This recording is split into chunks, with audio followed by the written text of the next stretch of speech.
Bran Stark sat in the hollows of the great weirwood tree in the ancient god's wood of the Night Fort, the faint moonlight shimmering along the milky bark. He could feel the heartbeat of the old gods in every knot and root, in every leaf and twig. Jojen Reed and Mira Reed stood nearby, watchful and uncertain, while Hodder remained still at Bran's side, eyes vacant yet gentle. The crisp night air bit against Bran's cheeks, but he did not mind. He was far from Winterfell now, but in his mind Winterfell was never lost. He had touched the weirwood's face, letting its carved features fill his senses. The rough ridges of the wood beneath his fingertips felt like an open door to 1,000 lifetimes of memory. The hush of the wind in the branches whispered old secrets, and there in the darkness, Bran felt himself drift.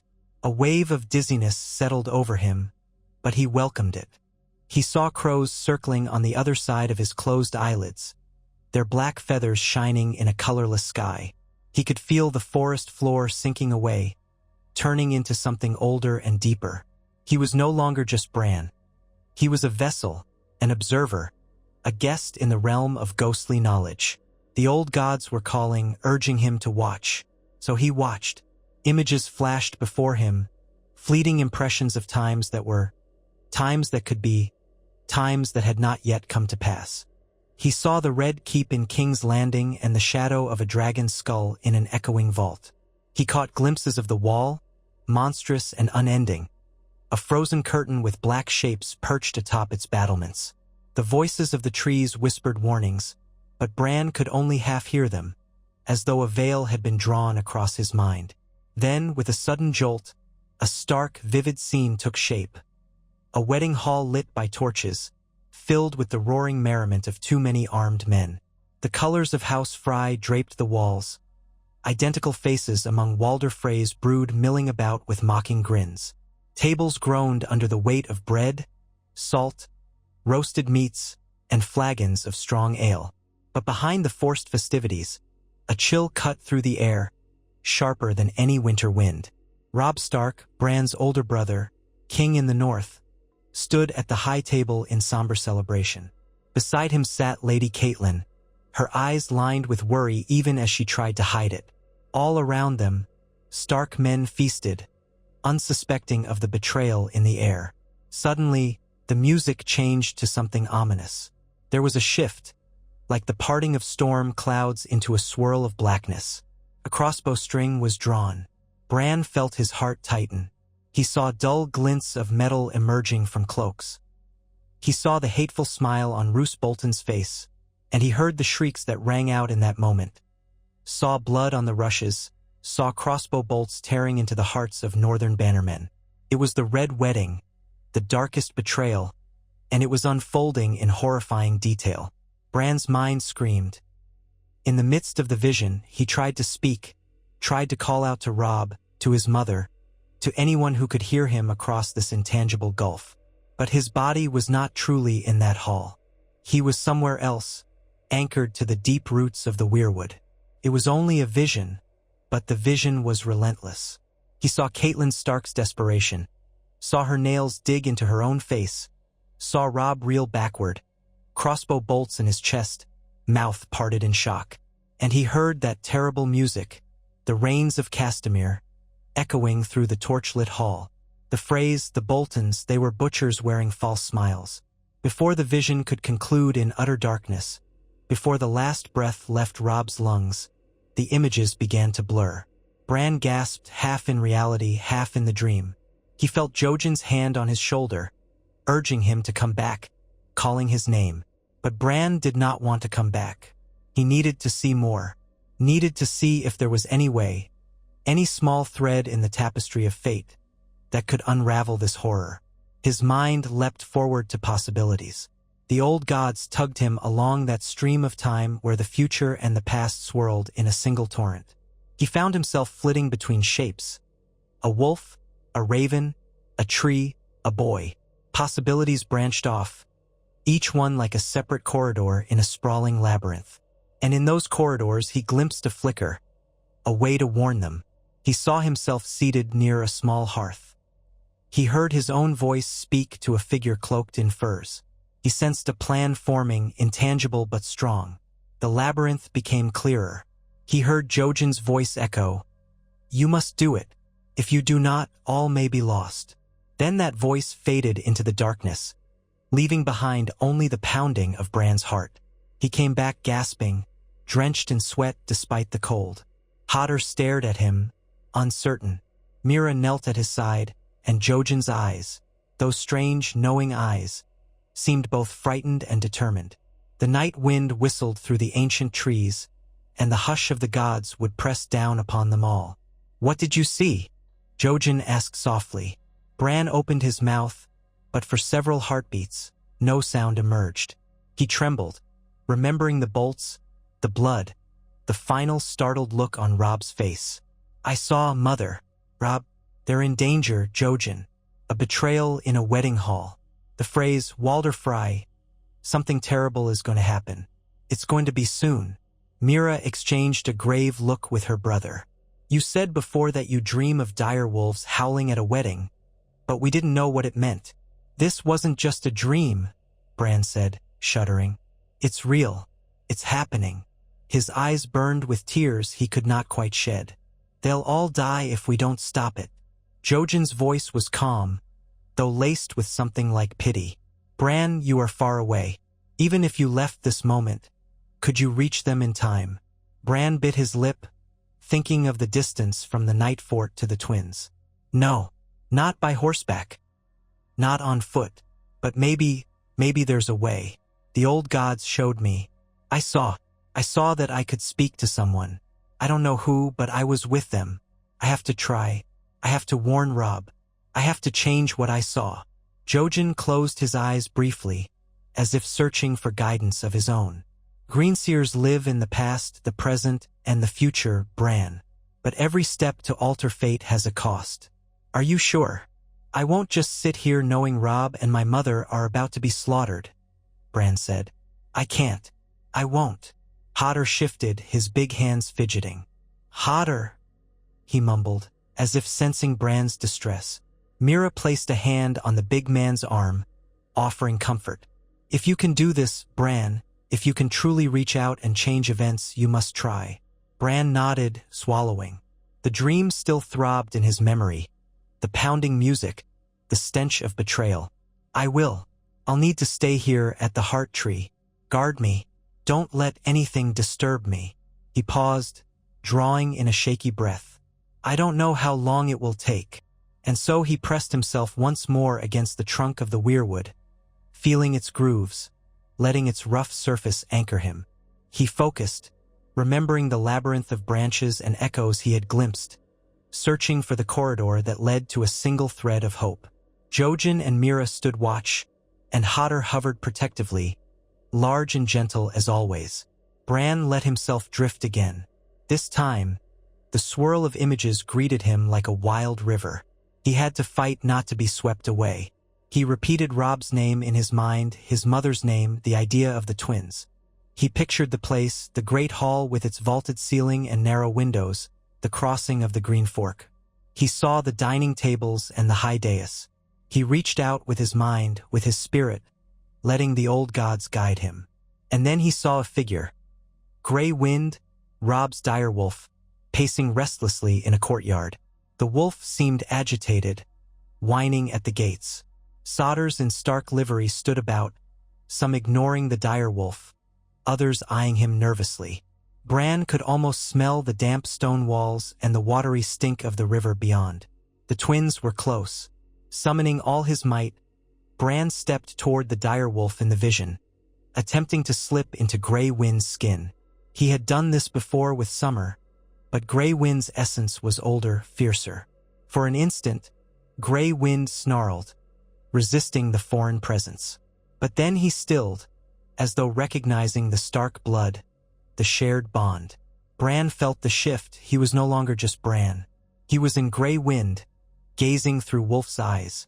The world sharpened, his sense of smell and hearing magnified. He tested a step. Men parted warily.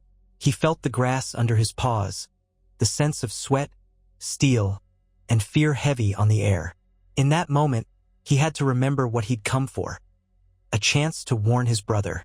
He turned, bounding down a corridor, ignoring the startled cries of the men.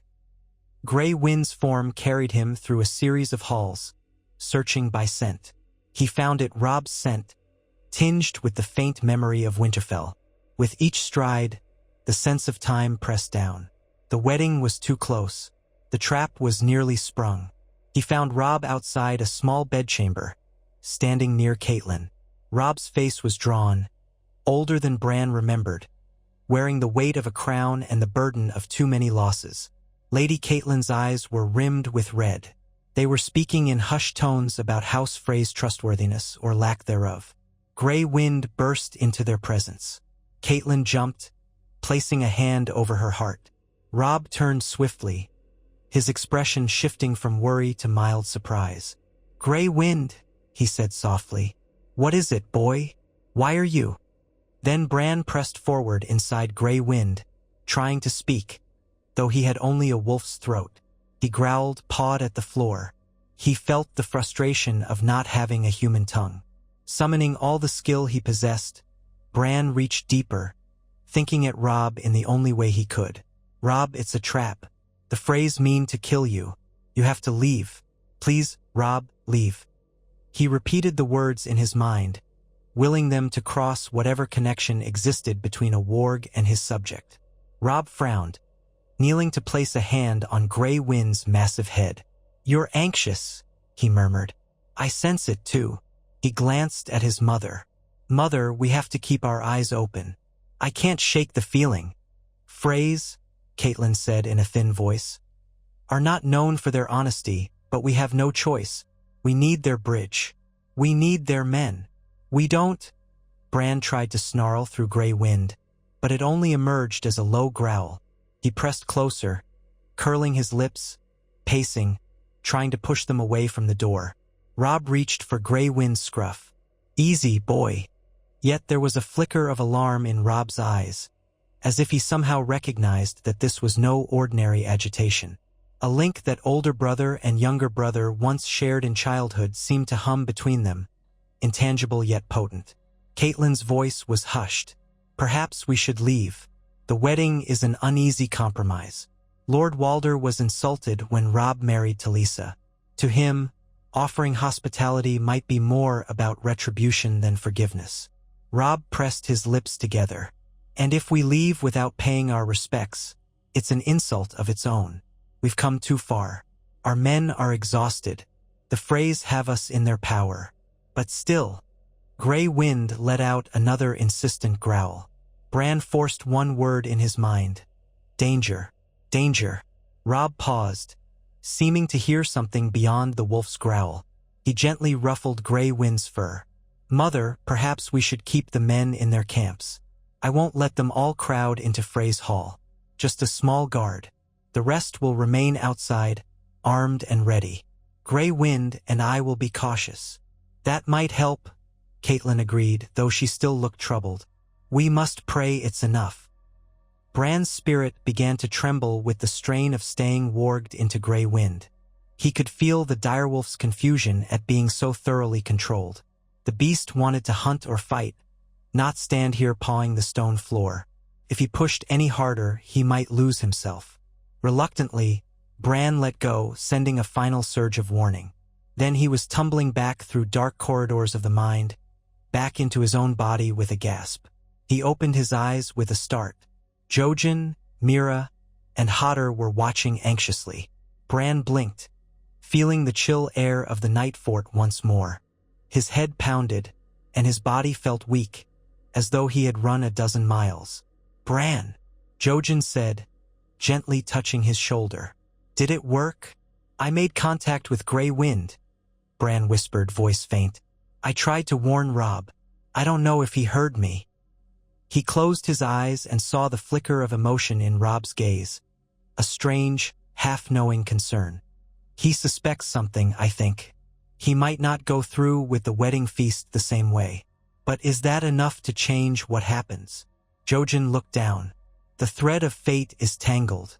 Perhaps you planted a seed of doubt in your brother's mind. That might be all it takes." Mira squeezed Bran's hand. At least you did something, and maybe that will be enough. Bran hoped so, but deep inside, he recalled the blood-soaked images, the screams. He knew that a single nudge might not stop the avalanche. He had to do more if he could. He inhaled a trembling breath. "I have to go back," he murmured. "Just give me a moment." Jojen shook his head. "Bran, your nose is bleeding." Bran reached up and felt a trickle of warm blood on his upper lip. He hadn't noticed it before, lost in the intensity of the vision. Exhaustion dragged at his very bones. "I'll be all right," he lied. "I just need to rest a little." "Not too long," Mira said softly.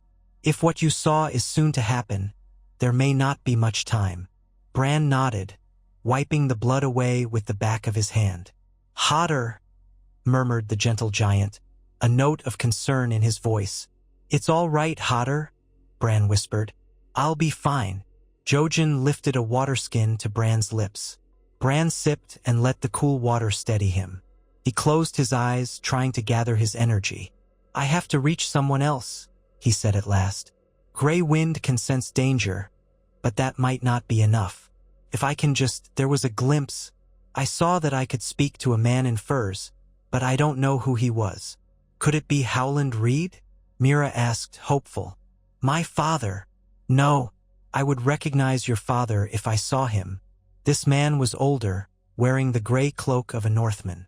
"He might be one of Robb's bannermen." Bran paused, forcing himself to recall the vision. He was near a fire, rubbing his hands together. Maybe in a tent, outside the twins. Maybe I can get a real warning through him. "Then do it," Jojen said, but he glanced at Bran's trembling fingers. "Carefully." Bran only nodded. He took another moment, letting the old god's presence soothe him. The weirwood's bark felt like bone beneath his palm, ancient and unyielding. With one last look at Jojen and Mira, he let himself fall back into the swirling currents of time. Hours or days seemed to pass in that spectral realm, though it was only moments in the real world. Bran saw the tangled branches of fate, twisting and shimmering with possibility. He reached for the memory of the man in furs. The labyrinth of the weirwood net parted, revealing a campsite beneath a bleak sky, the flags of the north fluttering. There were tents pitched in neat rows, horses tethered to posts. A line of small fires flickered in the wind. Men huddled in cloaks, stamping their feet and trading quiet jokes to stave off the chill. Near one fire, indeed, was a burly older man with gray in his beard, wearing a cloak pinned with a dire wolf badge. Bran sensed him strongly. A loyal bannerman, someone who believed in Robb Stark's cause. Bran flitted through the tree's memory, searching for a way in. He found the man's name floating in his mind. Wylis Manderly, a cousin or nephew to Lord Wyman Manderly. He looked weary from weeks of march, uneasy about the Frey alliance. Bran hovered, an invisible presence, feeling the man's deep loyalty to House Stark. If there was someone who might act on a warning from a strange source, it was a Manderly. Bran called out, his voice echoing in the silent realm. "Wylis! Hear me, Wylis!" He tried to will the man to see his presence, to notice something amiss, maybe the flicker of a shadow, a ripple in the fire's flames. Wylis frowned, glancing around as though sensing a disturbance. Bran manifested behind him as a half-formed silhouette of a boy. The flicker of the fire illuminated Bran's ghostly shape. Wylis gasped and stumbled back, eyes wide in alarm. Another soldier called out, "Wylis? You all right?" But Wylis raised a hand to keep them at bay. "Who?" Wylis asked, voice quavering. Bran forced himself to speak as clearly as he could. "Wylis Manderly. I am Brandon Stark. I know you don't see me, not truly, but please, you must listen. There is a trap at the twins. Lord Walder Frey means to butcher Robb Stark and his men at the wedding feast. You must warn Robb. You must not let him go inside unprotected. Everything depends on it." Wylis stared, face pale.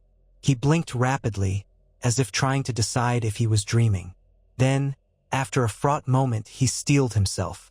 "My Lord Brandon is dead," he whispered. likely mixing up stories of Ned Stark's brother, Brandon. No, no, you are too small. Are you a spirit come to warn us? My name is Bran, Bran said, the formality slipping. I'm not dead. I'm far to the north in the care of the old gods. But I've seen what will happen if you do nothing. It will be the destruction of the northern host. Betrayal by Bolton and Fry. Please, believe me. Wylis's broad face worked through shock, skepticism, and mounting horror. The wind gusted, making the fire dance. If you are truly a Stark, say the words of your house. Winter is coming, Bran said, voice firm with the memory of his father teaching him those words. Winter is coming, and the wolves must not fall. This is the warning of the old gods. The Red Wedding, they call it, and it will be the ruin of the north unless you stop it. A trembling hand reached for the hilt of Wylis's sword, but he did not draw it. Instead, he swallowed hard, eyes flicking to the other soldiers behind him. They were muttering, perplexed, asking what he saw. A ghost, Wylis managed. A spirit of the old gods. Then, to Bran, more softly, I believe you. I have felt ill omens for days. How do we stop it? Tell Robb the wedding is a trap. Have the men armed. Have them prepared to leave at a moment's notice. He must not trust Walder Frey. He must not let himself be surrounded. And watch Roose Bolton closely. He's in league with the Freys. Wylis nodded. I'll do it. I'll warn the king. Then he bowed his head, as though paying respects to a spirit. Brandon Stark, if you are truly who you say, guide us. Help us. The North remembers. With that, Bran felt his grip slipping. The strain of reaching out in this manner was immense, and the old gods themselves felt as though they were nudging him back to his body. The North remembers, Bran whispered, echoing the words. Then the firelight receded, and he was yanked back to himself. His eyes snapped open again, and he cried out, his voice echoing through the Night Fort's courtyard. Mira was at his side instantly, steadying him. Jojen's face was etched with concern. Bran panted, limbs heavy as if made of lead. I did it, he rasped. I warned Wylis Manderly. Did he believe you? Jojen asked, wiping the sweat from Bran's brow. I think so. He saw me in some way. He said he'd warn Ro. Bibi. A slight smile touched Jojen's lips. Then we may have given them a fighting chance. Rest now. You've done everything you can. Bran closed his eyes. Robb, please listen. Please believe him. Let it be enough. Far south at the Twins, the day of the wedding dawned gray and cold, as though the weather itself wanted to warn the Northmen that something was amiss. Catelyn Stark stood outside her son's pavilion, arms wrapped around herself, gazing across the river where Frey banners fluttered atop the stone towers. Men bustled, preparing for the final ceremonies. Frayed alliances hung by a thread. Robb emerged from the tent, wearing a plain crownless circlet. He seldom wore his crown these days, preferring a simpler symbol of his kingship. His expression was grave. Mother, she turned, searching his face. You didn't sleep well, I see. He ran a hand through his auburn hair. I had strange dreams. Gray wind howling, blood on the floor. He paused, letting out a measured breath. But dreams are only dreams, yes? Catelyn glanced toward the Freys side of the river. We do this, get it done, and move on. The Freys will have their wedding. We'll offer them the courtesy due. And then we'll march south again. Robb gave a curt nod. But I won't be caught unawares. I've already given orders that half our men remain armed and outside the hall. Let the Freys call me discourteous if they will. A raspy voice interrupted. Your Grace. They turned to see Wylis Manderly, breathing heavily from a brisk walk, his eyes darting nervously. Your Grace, I must speak with you alone. Robb glanced at Catelyn. Very well. Speak. But then, seeing the man's frantic expression, he gestured for his guards to step back. What is it? Wylis swallowed, lowering his voice. Your Grace, I have reason to believe that Lord Walder Frey means to betray you. I had a vision, a visitation by a spirit that claimed to be Brandon Stark. Robb stiffened. Bran is gone, dead or missing, or at the very least far to the north. Yes, your grace, but the spirit said he was alive, far away, using the old gods to reach me. He warned me of a trap here, planned by the phrase, and he trailed off, fear flickering in his gaze. Bolton. Catelyn felt a sharp twist in her stomach at the mention of Bolton. Robb's eyes hardened. Roose Bolton. Wylis nodded. The spirit warned that Lord Bolton is in league with the phrase, that you must not trust him, that this wedding is a ruse. Robb cast a look at Catelyn, and she saw the swirl of confusion and fury behind his eyes. Mother, you said you were worried about Bolton before. She nodded shakily. He always struck me as cold, but I had no proof of betrayal. Robb's gaze flicked back to Wylis. What you're saying is treasonous if it's not true. And if it is true, we stand in terrible danger. Wylis's eyes shone with desperation. I swear to you, your grace, on my honor as a Manderly, I believe what I saw. The spirit said that if we attend this feast unarmed and unprepared, every Stark bannerman will die. Robb was silent for a long moment, wrestling with what to believe. Finally, he exhaled. I can't call off the wedding entirely. Walder Frey would see it as a deep insult, and any illusions of alliance would vanish. We might not be able to cross the river if he raises his swords against us. But I will not walk in like a lamb to slaughter. A plan formed in the king's mind. He spoke quickly. Gather the bannermen you trust most. Tell them to stay armed beneath their cloaks. Position archers outside the hall. If anything seems amiss, if the phrase so much as lift a crossbow, they'll be ready. Wylis bowed. Yes, your grace. He hesitated. Shall we warn Roose Bolton directly? Robb's mouth set in a grim line. No. If he's part of the scheme, we risk tipping him off and losing the advantage. For now, keep Bolton in the dark. Let him come to the feast as planned. Very well. Wylis saluted and turned away. As he left, Robb let out a long breath, and Catelyn saw the weight on her son's shoulders. I've had ill feelings about this from the start, Catelyn said softly. Walder Frey is known for his grudges. The way Roose Bolton has been acting, too calm, too cold, could be true. Robb nodded, something like anger flickering in his eyes. We'll go. We'll keep the pretense. But the moment I see anything suspicious, we'll strike first.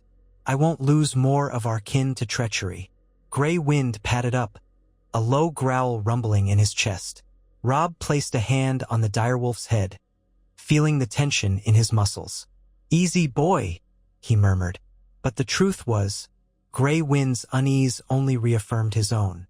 All right, mother, let's prepare. That evening, the king in the north arrived at the twins for the wedding feast. Walder Frey greeted them with an oily smile, his many sons and grandsons arrayed behind him. The great hall was filled with torchlight and the music of fiddles and drums. Frey soldiers stood about, faces unreadable. The customary offering of bread and salt was presented, ensuring guest right. Robb partook, as did Catelyn, though each wondered if Walder Frey would dare break the sacred protection of hospitality. Old Walder Frey's voice rose above the music. Welcome, your grace, and Lady Catelyn. My newest daughter, Roslyn, is honored to wed Lord Edmure Tully, your uncle. He gestured to Edmure, who stood awkwardly in wedding finery. Edmure glanced at Robb and Catelyn, a hint of guilt and resignation on his face. He was paying the price for Robb's broken vow of marrying another woman. Robb plastered on a polite smile and dipped his head. Lord Walder, we thank you for your hospitality. If it pleases you, Walder Frey said, take your seats, enjoy our feast, and let us speak of alliances. He looked at Robb with a beady gaze. We are all one family now. No enmity remains, yes. Robb inclined his head. Peace between us, my lord. Catelyn watched the exchange, her heart pounding. If Walder Frey was planning something, he was doing a fine job of hiding it behind layers of smug courtesy. And behind her, she knew the men had come armed beneath their cloaks. Wylis Manderly, Jason Mallister, Great John Umber, They were scattered through the hall, eyes watchful. More men lurked outside, feigning drunken revelry near the doors. A handful of loyal archers waited just beyond, ready to rain arrows at the first sign of betrayal. They took their seats at the high table. Around them, servants brought out course after course. Trenchers of bread, mutton stewed with onions, roast swan, baked fish, pies, wine. The hall soon erupted in laughter and conversation. But it was a brittle, tense merriment. Roose Bolton sat nearby, his wife Fat Valda Fry at his side. He seemed as calm as ever, his face an inscrutable mask. He lifted his cup in toast to Robb. "Your Grace," he said coolly, "we gather in celebration." Robb returned the gesture, but his gaze lingered on Bolton a heartbeat too long. He forced a smile. "To House Bolton," he said, "loyal bannermen to the crown in the north." Bolton's pale eyes flickered with an odd light, but he sipped his wine smoothly. Eventually, Lord Walder commanded the music to play. The band struck up a boisterous tune, one the Northerners did not recognize. The so-called betting ceremony was approaching, when Rosslyn and Edmure would be led off amid bawdy jokes. The tension built. Catelyn found herself scanning the hall, looking for any sign. A crossbow hidden in the rafters, a suspicious movement, a subtle nod. Her heart hammered. Then she saw Walder Fry glance to a distant dais, where black-robed minstrels held their instruments. It was like a silent signal. The minstrels exchanged a look, and the tune abruptly changed to the Rains of Castamere. Catelyn's blood ran cold. Remembering it was the Lannister anthem of victory and destruction. She leaned toward Robb, hand gripping his arm. "Robb!" Too late. Crossbow bolts flew from the upper gallery. But the Northmen were armed and ready. Wylis Manderly, at a table along the hall's edge, was on his feet in an instant, tossing aside a cup of ale to draw his sword and bellow a warning. "Treachery! Shields up!" Robb surged from his seat, flipping the heavy wooden table for cover. Two crossbow bolts thunked into the wood. Bolton sprang back, feigning surprise, though a ghost of a smirk tugged at his lips. Walder Fry shrieked, "Kill the wolves!" And a throng of Fry men-at-arms charged forward, steel glinting. But they did not meet unarmed Northerners. Instead, the men of House Stark and their allies had hidden daggers and short swords beneath their cloaks. A chaotic melee erupted. Crossbowmen on the gallery tried to reload, but the Stark archers outside crashed into the hall, loosing arrows at the balcony. Screams filled the air. Catelyn crouched near her son, heart pounding. The Rains of Castamere was drowned out by the clang of steel and the roar of dying men. Grey Wind's ferocious snarl resounded from the corridor. Freed from the pen in which the Freys had tried to keep him, the dire wolf lunged into the hall, tearing into the nearest Fry soldier with savage force. Blood sprayed. The men shouted in terror, reeling away from the beast's snapping jaws. Roose Bolton had pressed himself to the wall in the confusion. His eyes darted, calculating. He still had a dagger at his belt. If he could get close to Robb, but Great John Umber rushed him, brandishing a massive axe. "Traitor!" Great John roared, swinging at Bolton's head. Bolton ducked, quick as a snake, though the blow nearly took off his ear. Meanwhile, Walder Fry scuttled behind his family, cursing and shrieking for his guards. "Stand, you cowards! This was supposed to be our victory." The old man had not expected the Starks to come armed and suspicious, and the plan was unraveling. Catelyn and Robb pressed forward, protected by a ring of loyal men. Robb snatched a sword from a dead Fry guard, searching the crowd for Walder Fry. "There!" Catelyn exclaimed, pointing to the dais. Robb nodded, face grim. They forced their way through the fray, steel flashing on all sides. Bolton's men, those who had disguised themselves in Stark livery, threw off their cloaks and fought fiercely, but they were outnumbered by loyal Northerners who had prepared for betrayal. Bolton himself was cornered by Great John and Jason Mallister, who advanced on him with drawn weapons. "Stand aside," Bolton hissed, raising his dagger. "You know not what you do." But the Great John only bellowed laughter. "We do indeed, you treacherous bastard. You planned to butcher our king in his cups." He swung his axe again. Bolton parried with unnatural speed, but Manderly lunged in from the side, ramming a sword through Bolton's left shoulder. Bolton let out a harsh grunt, stumbling. Great John brought his axe down on Bolton's dagger arm, severing it cleanly. Blood spurted.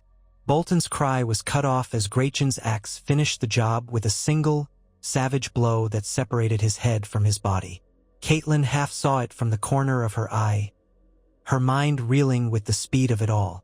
She had always hated Bolton's eerie calmness, and now the man lay dead in a growing pool of red. She prayed to the old gods that her father's bannermen would find mercy, but the carnage was unstoppable. Screams of dying Freys echoed through the hall. Gray wind bounded across the floor, matted with blood, eyes blazing. He cornered a cluster of Frey crossbowmen who were desperately trying to knock another round. Two of them tried to run, but Gray wind leapt onto the back of one, crushing him to the ground with brutal force. The other men dropped their crossbows and fled in terror. Robb and Catelyn reached the dais, where Walder Frey cowered, nearly lost among his brood. The old man's eyes were wide, his mouth trembling. The illusions of control, of inevitability, had been shattered. "Mercy," he squeaked. "Robb Stark, you have bread and salt. My hall, my protection." Robb's voice thundered. "You forfeit guest right the moment you loosed crossbow bolts at me and my kin." His sword angled at Walder's throat. "I should kill you here and now, old man." But Catelyn placed a hand on Robb's arm. "Wait," she said, breathing hard. "Killing him might spark endless feuds. There are many Freys. We need to consider the aftermath." Walder Frey glared at her, spittle flecking his mouth. "You think you can leave this place alive? My men, my allies. What allies?" Robb snarled, flicking his gaze around the ravaged hall, where the remaining Frey soldiers were being cut down or surrendering. "You've lost, Walder Frey. You tried to slay the king in the north beneath your roof, after giving him guest right. You're condemned by every sacred law." He pressed the sword closer, drawing a bead of blood. "Pray to your gods." The old lord's voice shook. "Mercy, mercy, please, I beg you. Spare me and I'll give you your crossing. I'll give you gold. My entire treasury. I'll bend the knee. I'll serve you." Robb's eyes were ice. For a moment it looked as though he would kill Walder Frey outright. But Catelyn gently pulled his hand back, turning Robb to look at her. "He is not worth it, Robb," she whispered. "He's an old man. Let him live with the shame of his treachery." Robb exhaled, chest heaving. Then, with a swift motion, he angled the blade, drawing a shallow cut across Walder's cheek. The old man howled, shrinking away.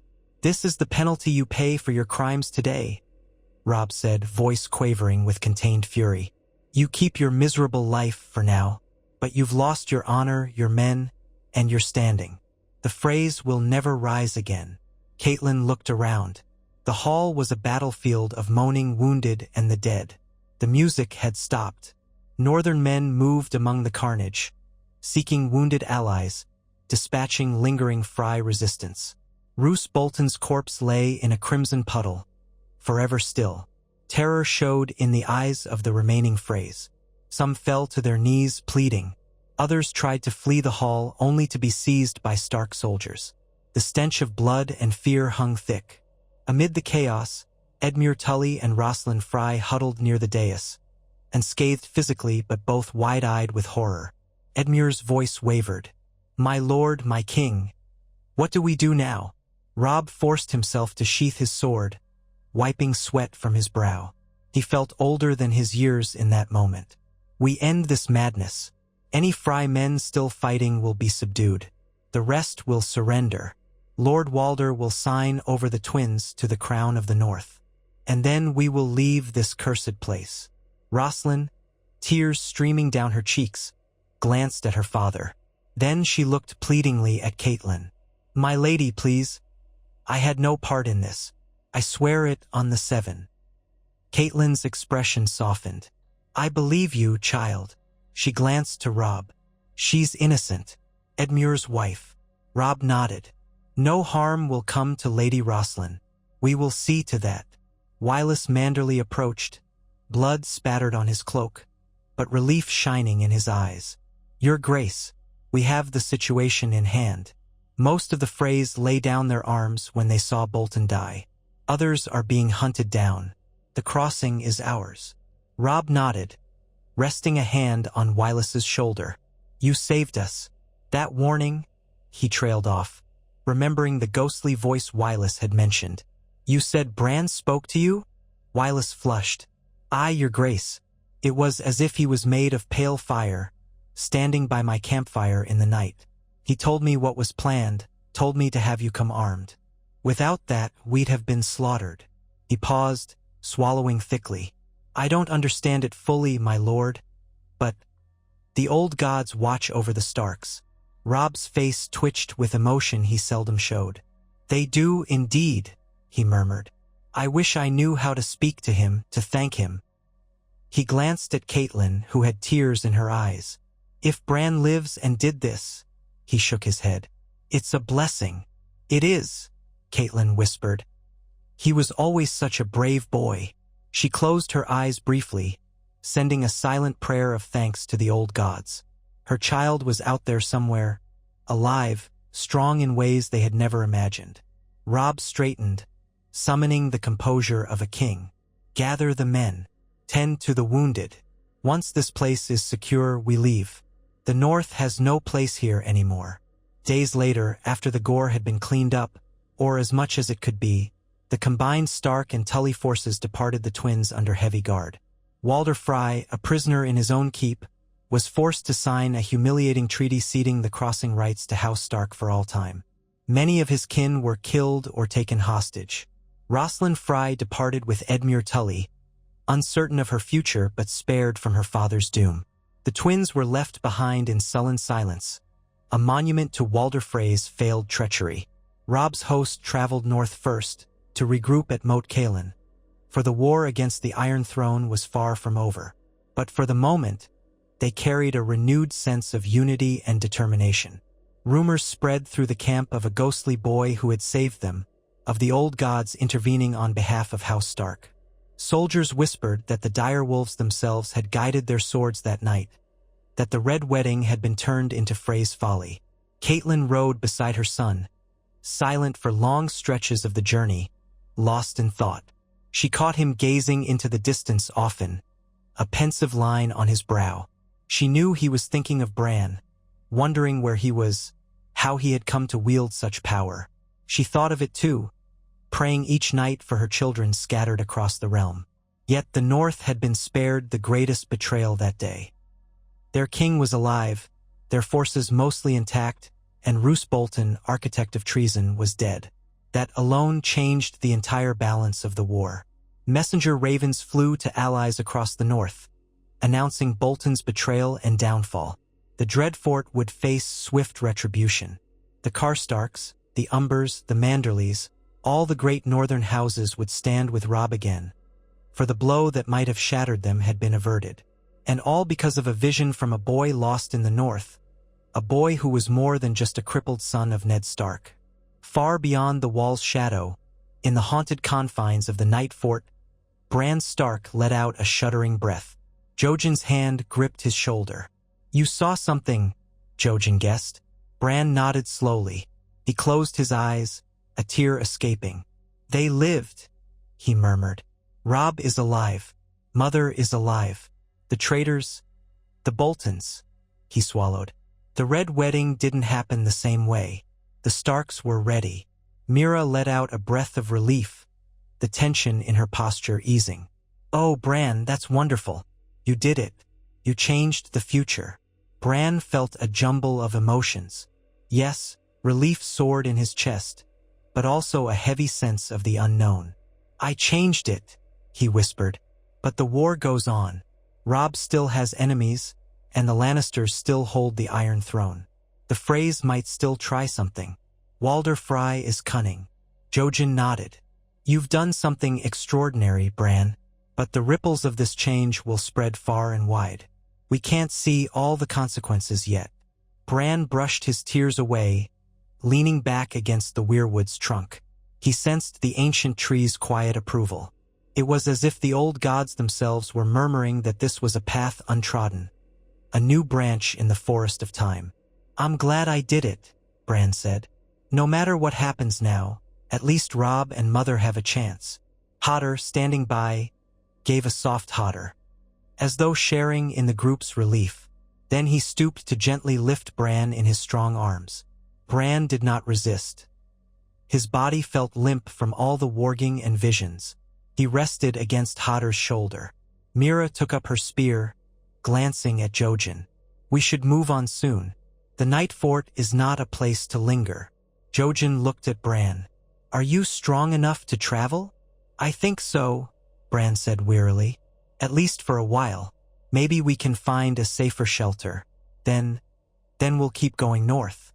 I still feel the pull, calling me to the true source of this power."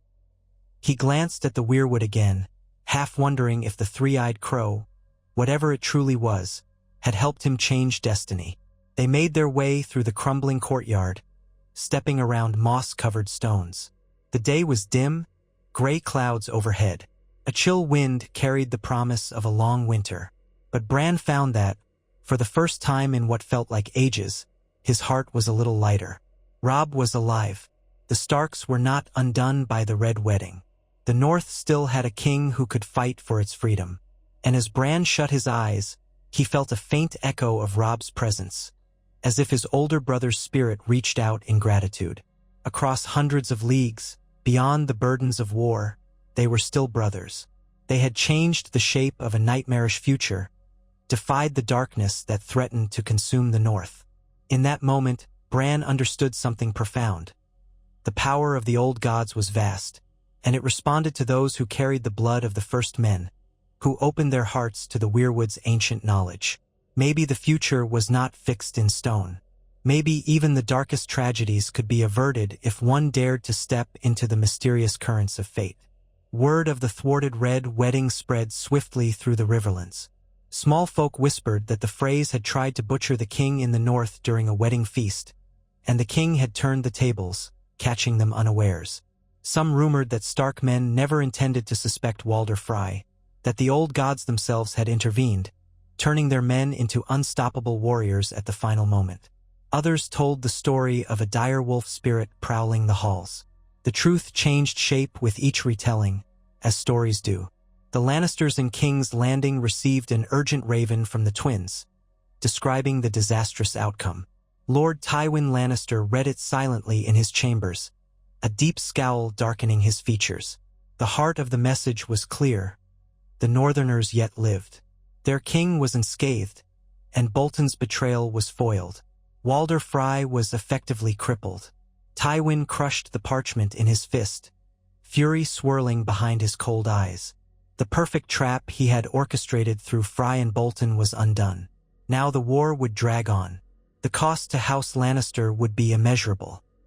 Yet for all Tywin's cunning, for all the might of the Iron Throne, the Red Wedding was no longer a certainty carved into the annals of tragedy. Robb Stark would live to keep fighting, and a quiet boy, far away, walked a path more dangerous than any battlefield, unlocking powers that might reshape the fate of Westeros itself. Months passed. The war flared across the north and the Riverlands. King Robb Stark rallied his bannermen, forging new alliances now that Bolton was gone. The Karstarks, though bitter over the execution of Rickard Karstark, were partially mollified to see that Robb had avoided the disastrous wedding slaughter. Under pressure, they returned to the fold for the sake of northern unity.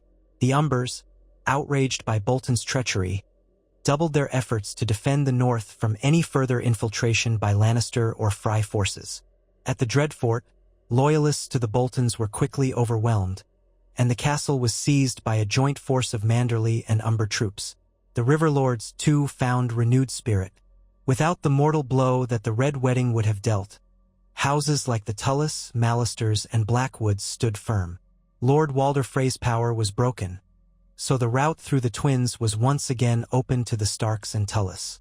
The gloom that had hung over the northern cause began to lift.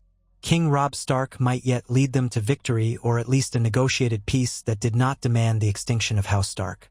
Robb himself, however, carried a mixture of relief and sorrow. He thought often of Bran, alive, sending warnings through the old gods. The notion haunted him. When gray wind patted at his side, Robb felt something new, some hidden bond that might stretch to his younger brother. He found himself standing at Weirwoods whenever possible, silent, eyes closed, listening for a whisper of Bran's voice. But the Weirwoods were silent, or if they spoke, their language was beyond Robb's comprehension. Still, he clung to hope. One cold dawn at Moat Cailin, Robb and Catelyn conferred with their bannermen in a large command tent. Strategies were debated, alliances weighed. Roose Bolton's subterfuge had given Tywin Lannister time to reinforce Harrenhal, but the Starks remained formidable. When the council ended, Robb asked Wylis Manderly to stay behind. The other lords departed, leaving the two men alone.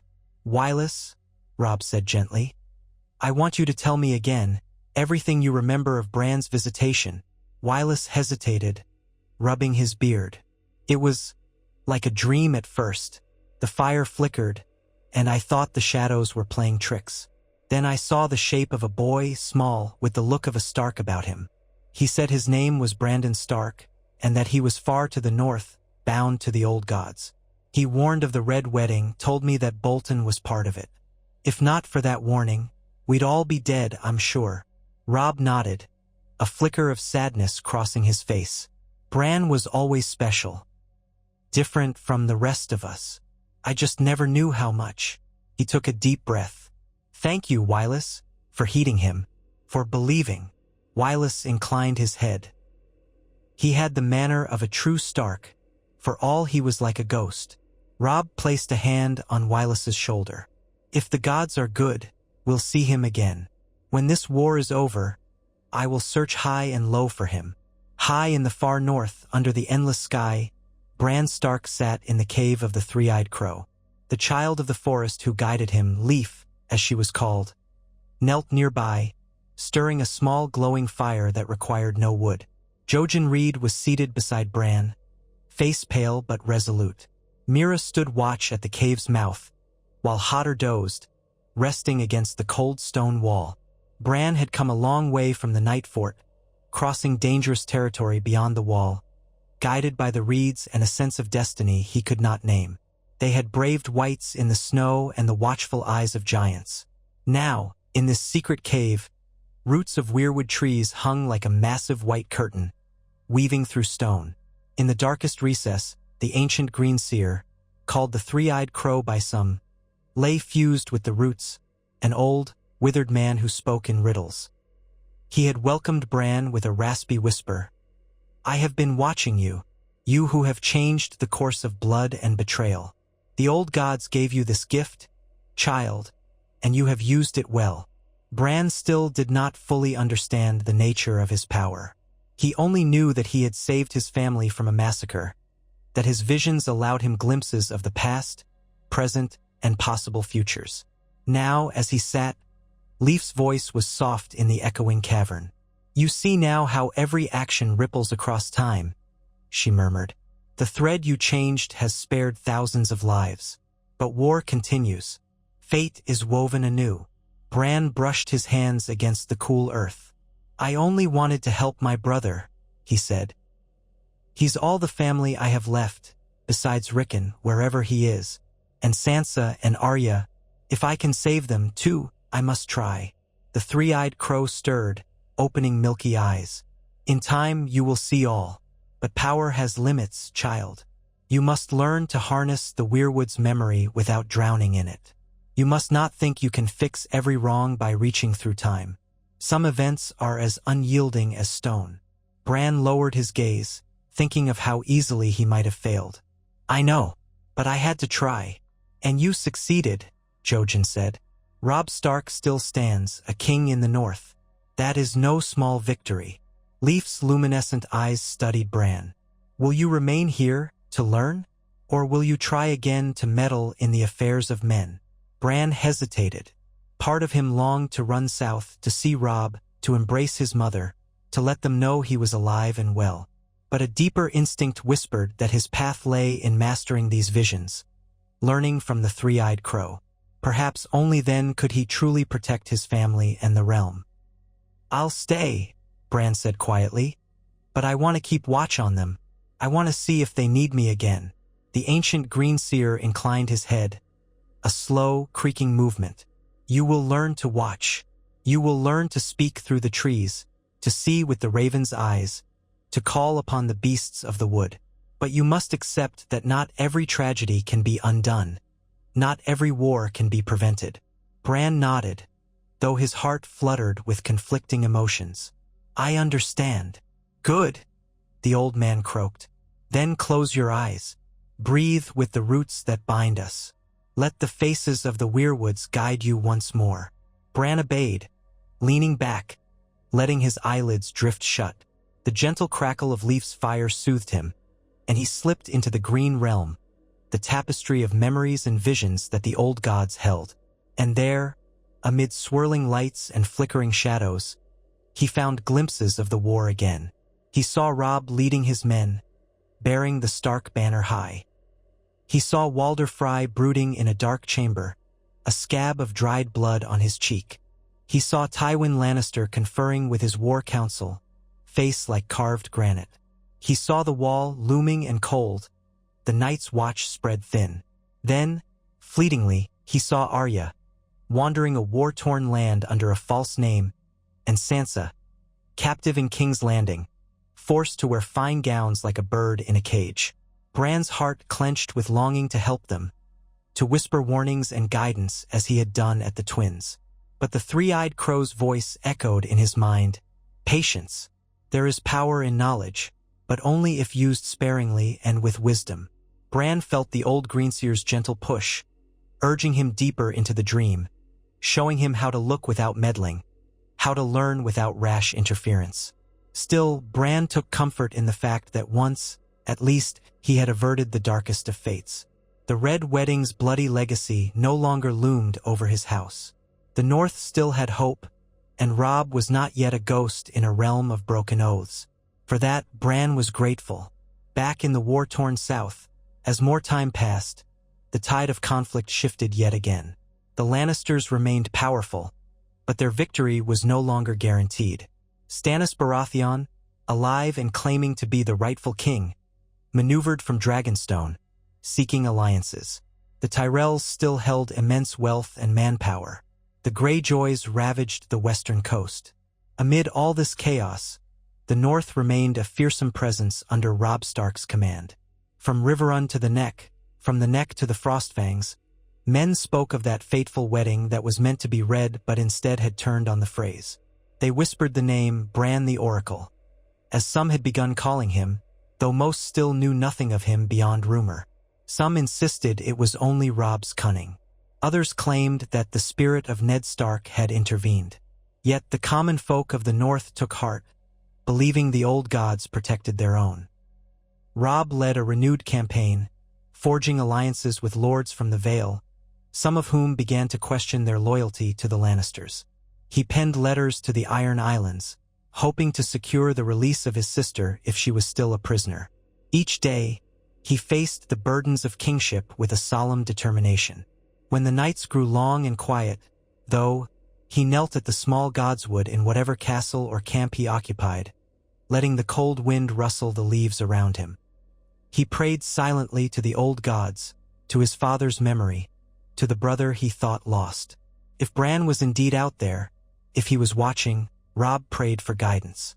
And sometimes, faintly, he dreamed of a boy's voice calling his name. A fleeting warmth would settle in his chest, a sense of presence. Then it would fade, and he would wake with tears in his eyes, though he would not remember the words. He only knew that the memory of a young boy climbing the walls of Winterfell still lived in him, that bond forging a quiet vow. We remain. We endure. We are the wolves of the North, and we will not be broken. Catelyn Stark found solace too, though it was a hard, cautious solace. She had lost so much.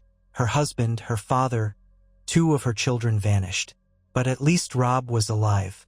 And if Bran was truly aiding them, if some miracle had kept him safe, then she had reason to keep hope alive. Her prayers were more frequent now, her visits to the gods would more devout. She spoke to the heart trees as if speaking to her father and mother, to her lost daughters and her lost Ned. When her eyes closed, she felt their presence, and somewhere in that quiet space, she imagined Bran's small hands upon the weirwood trunk, just as Ned once prayed at Winterfell. She did not delude herself into thinking the war was over. Bloodshed continued. Men died in battle. Ravens brought dark tidings. But at least the darkest betrayal had been thwarted. In the nights, she often sat by the campfires, thinking of the wedding feast that might have been. She would gaze at the flames and recall the moment the crossbowmen fired, the chaos that erupted. Had it not been for Wylis Manderly's warning, for the watchers prepared with hidden steel, she would have watched her son die, and she would have died herself before letting them touch him. That future had hovered on the brink, but it had not come to pass. And so the war continued, but with the Starks united in spirit. From his hidden sanctuary, Bran continued his lessons, each day extending his senses a bit further, learning to enter the minds of animals, to see through weirwoods scattered across the land. He watched the armies march and the banners wave, the small folk flee from raiders, the lords parley for advantage. He saw the swirl of events that might yet shape the fate of Westeros. One evening, as he peered through the eyes of a distant raven perched atop Moat Caelan's walls, he glimpsed Robb standing near a brazier, reading a letter by torchlight. Gray winds stood by, ears pricked. The sight filled Bran with longing. He tried to send a comforting presence across the bond, to let Robb feel that he was not alone. Robb's head tilted slightly, as if he sensed the raven's unusual attention. Gray wind growled softly, but not in menace. For the briefest moment, Robb's eyes met the raven's, and Bran felt a wave of warmth. Then the connection faltered, the pull of the three-eyed crow's realm drawing him back. He returned to his body in the cave, blinking away tears. "Someday," he whispered, though no one but Hodder was near enough to hear. "Someday I'll see you again. All of you." And he believed it. He was Bran Stark, a crippled boy who could fly in dreams, who could alter the shape of tragedies. There was more to do, more battles to fight. But for now he could rest, assured that the Red Wedding, the scythe meant to cut down House Stark, had been stayed by his hand. The snows fell thicker as the year wore on, early signs of the coming winter. The war did not cease, but the Northmen were on more even footing than before, no longer reeling from a horrific betrayal. On a cold night near Harrenhal, which Robb had managed to seize after prolonged skirmishes, the king in the north stood alone in the castle's scorched courtyard. The monstrous towers stretched overhead, black and melted from dragonfire centuries past. Catelyn approached, stepping carefully over broken rubble. "Robb," she said softly, "are you all right?" He turned to her, his breath visible in the icy air. "I'm thinking of Father," he said, "how he once told me that honor and vigilance go hand in hand. If I had been less vigilant, I'd be dead, just like—" He paused, swallowing. "But I wasn't. Because Bran." She stepped closer, wrapping her fur cloak more tightly around herself. "Your father would be proud of you," she whispered. Robb's gaze drifted to the faint outline of a godswood in the distance. Harrenhal's heart tree was stunted and blackened, but still alive. "I wonder if Bran can see us now," he said. "If he's still guiding us." Catelyn placed a hand on his arm. "If the old gods granted him this gift, I'm sure they guide him as he guides us. Perhaps we owe them more prayers of thanks." A faint smile touched Robb's lips, though sorrow was etched in his eyes. "Yes." Then he turned, and they walked together across the courtyard, two weary Starks who had survived a doom that was supposed to consume them. The future was uncertain. The Lannisters still reigned in King's Landing, and winter crept ever closer. But House Stark was not broken. The Red Wedding had not been written in the annals of history as their final breath. Instead, it became a tale of resilience, a bloody confrontation in which the Northmen had refused to be slaughtered. Some called it the Crimson Feast, others called it the Frey's Folly, but everyone spoke of how the Starks had turned what should have been their downfall into a victory. Thanks to hidden swords, loyal men, and a timely warning from a whisper on the wind. Far away, in the blackness of a dream, Bran lingered at the edge of a great white wood, listening to the rustle of ancient leaves. He saw ghostly figures drifting among the trunks, memories of the dead, fragments of the living. One figure turned, half smiling, the shape of a tall man with dark hair in Ned Stark's features. Another figure was a woman with auburn hair, wearing a Tully cloak. Were they illusions of the weirwood or something more? Bran wanted to call to them, but the wind pulled them away. Then another figure emerged from the shifting darkness, a direwolf shape that melted into the form of a boy. It was himself. He looked into his own eyes. The boy spoke, though his lips did not move. "You can change the tides of fate, but you must not forget who you are." "I'm Bran Stark," Bran replied in a voice that echoed. "I'm the winged wolf, the green seer." The boy nodded. "Remember what you did for your family.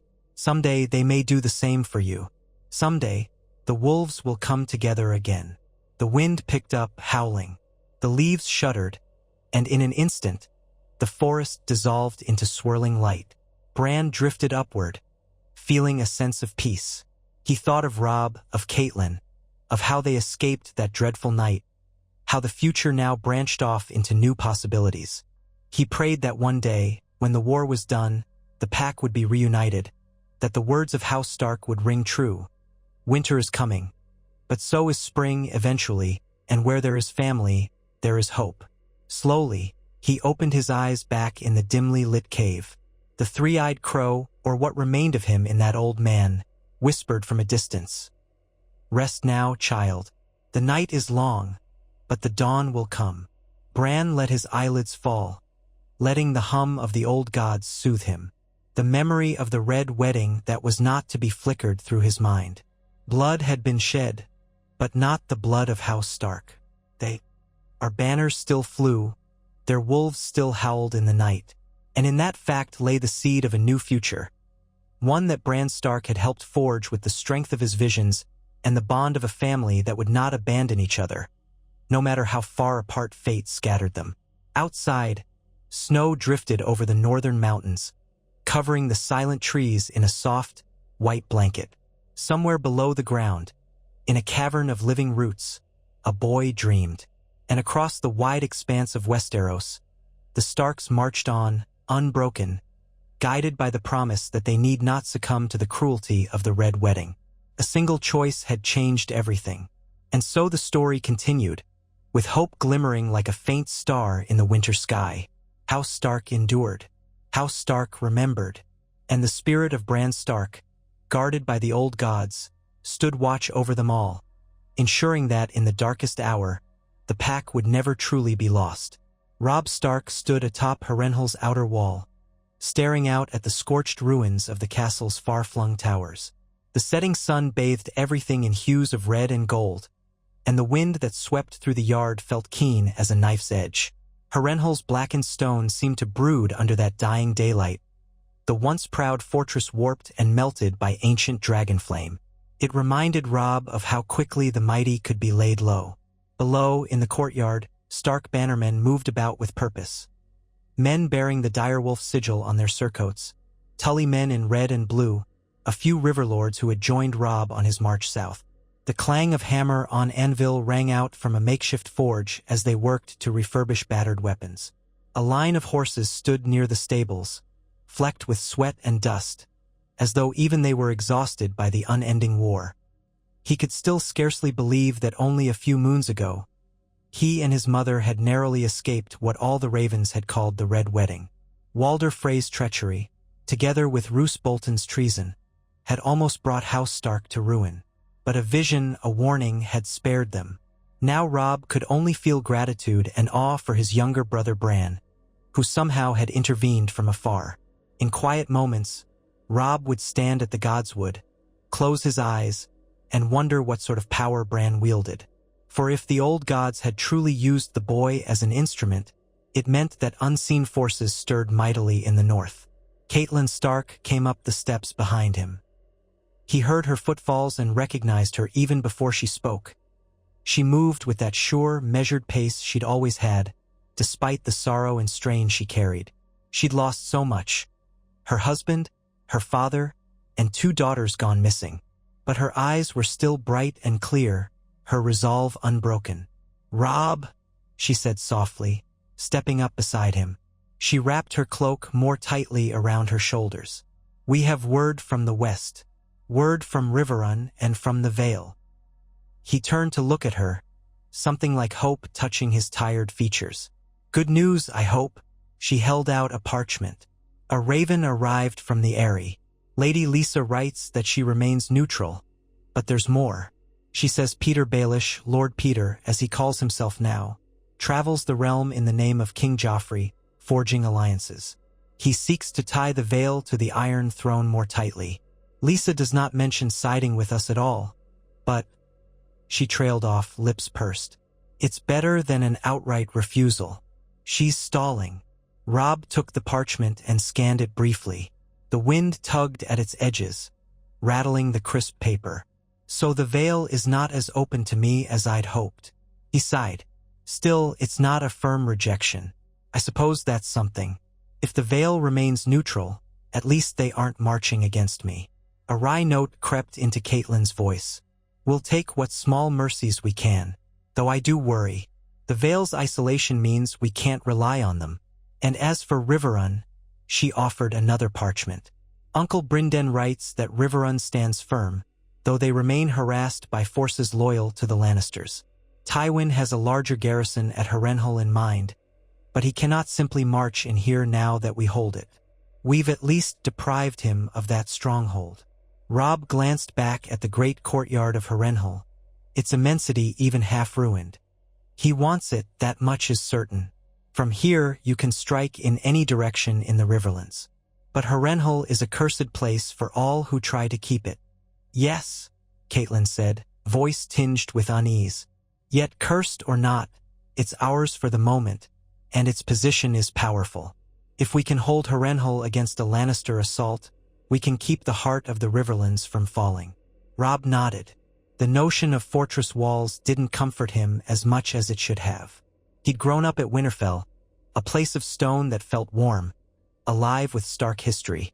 Harrenhal was blackened, oppressive, haunted by the ghosts of Harren the Black and the Targaryens who burned him. Still, he would use whatever fortress he had to keep his people safe. His mother laid a gentle hand on his arm. "Have you eaten today?" He shook his head absently. "Not yet." In truth, he scarcely felt hunger these days. His mind churned with war plans, alliances, supply lines. "I will soon." "You should," she said firmly, her maternal instinct still unstoppable. "You can't lead on an empty belly, Robb." A faint, affectionate smile curved his lips. "Yes, mother." They stood in silence for a time, mother and son, looking out at the ruined sprawl below and listening to the wind moan through broken towers. Then Robb exhaled, turning away from the battlements. "I'll go eat," he agreed. "Then speak with our war council about the next steps. We can't stay holed up in Harrenhal forever. Once we regroup, we might push west toward the Golden Tooth, or seek to retake more land in the Riverlands. Or perhaps move north again to secure the Neck fully." Catelyn nodded. "The men from the Neck have pledged fealty, House Reed in particular. But you already know that. They've been sending supplies, though it takes time for them to arrive." Robb gestured for her to come along as they descended the winding stairs. "Every day we keep the Lannisters from total victory, I count as a win. We can't face Tywin in open battle unless we're at full strength. Not yet, but we have something Tywin didn't expect. We're still alive, our forces intact. That might be enough to turn the tide. Eventually." She offered him a small, weary smile. "I'm proud of you, Robb. Your father would be too." At that, his expression tightened, recalling how Eddard Stark's head had been mounted on spikes by the Lannisters. "I wish father was here," he murmured. "But if I can keep his memory alive, let it guide me, maybe that's enough." They reached the courtyard just as Great John Umber came striding over, his massive frame looming above lesser men. He was red-faced, as if from drink or exertion, quite possibly both. "Your Grace," he boomed. "A word." Robb nodded. Of course.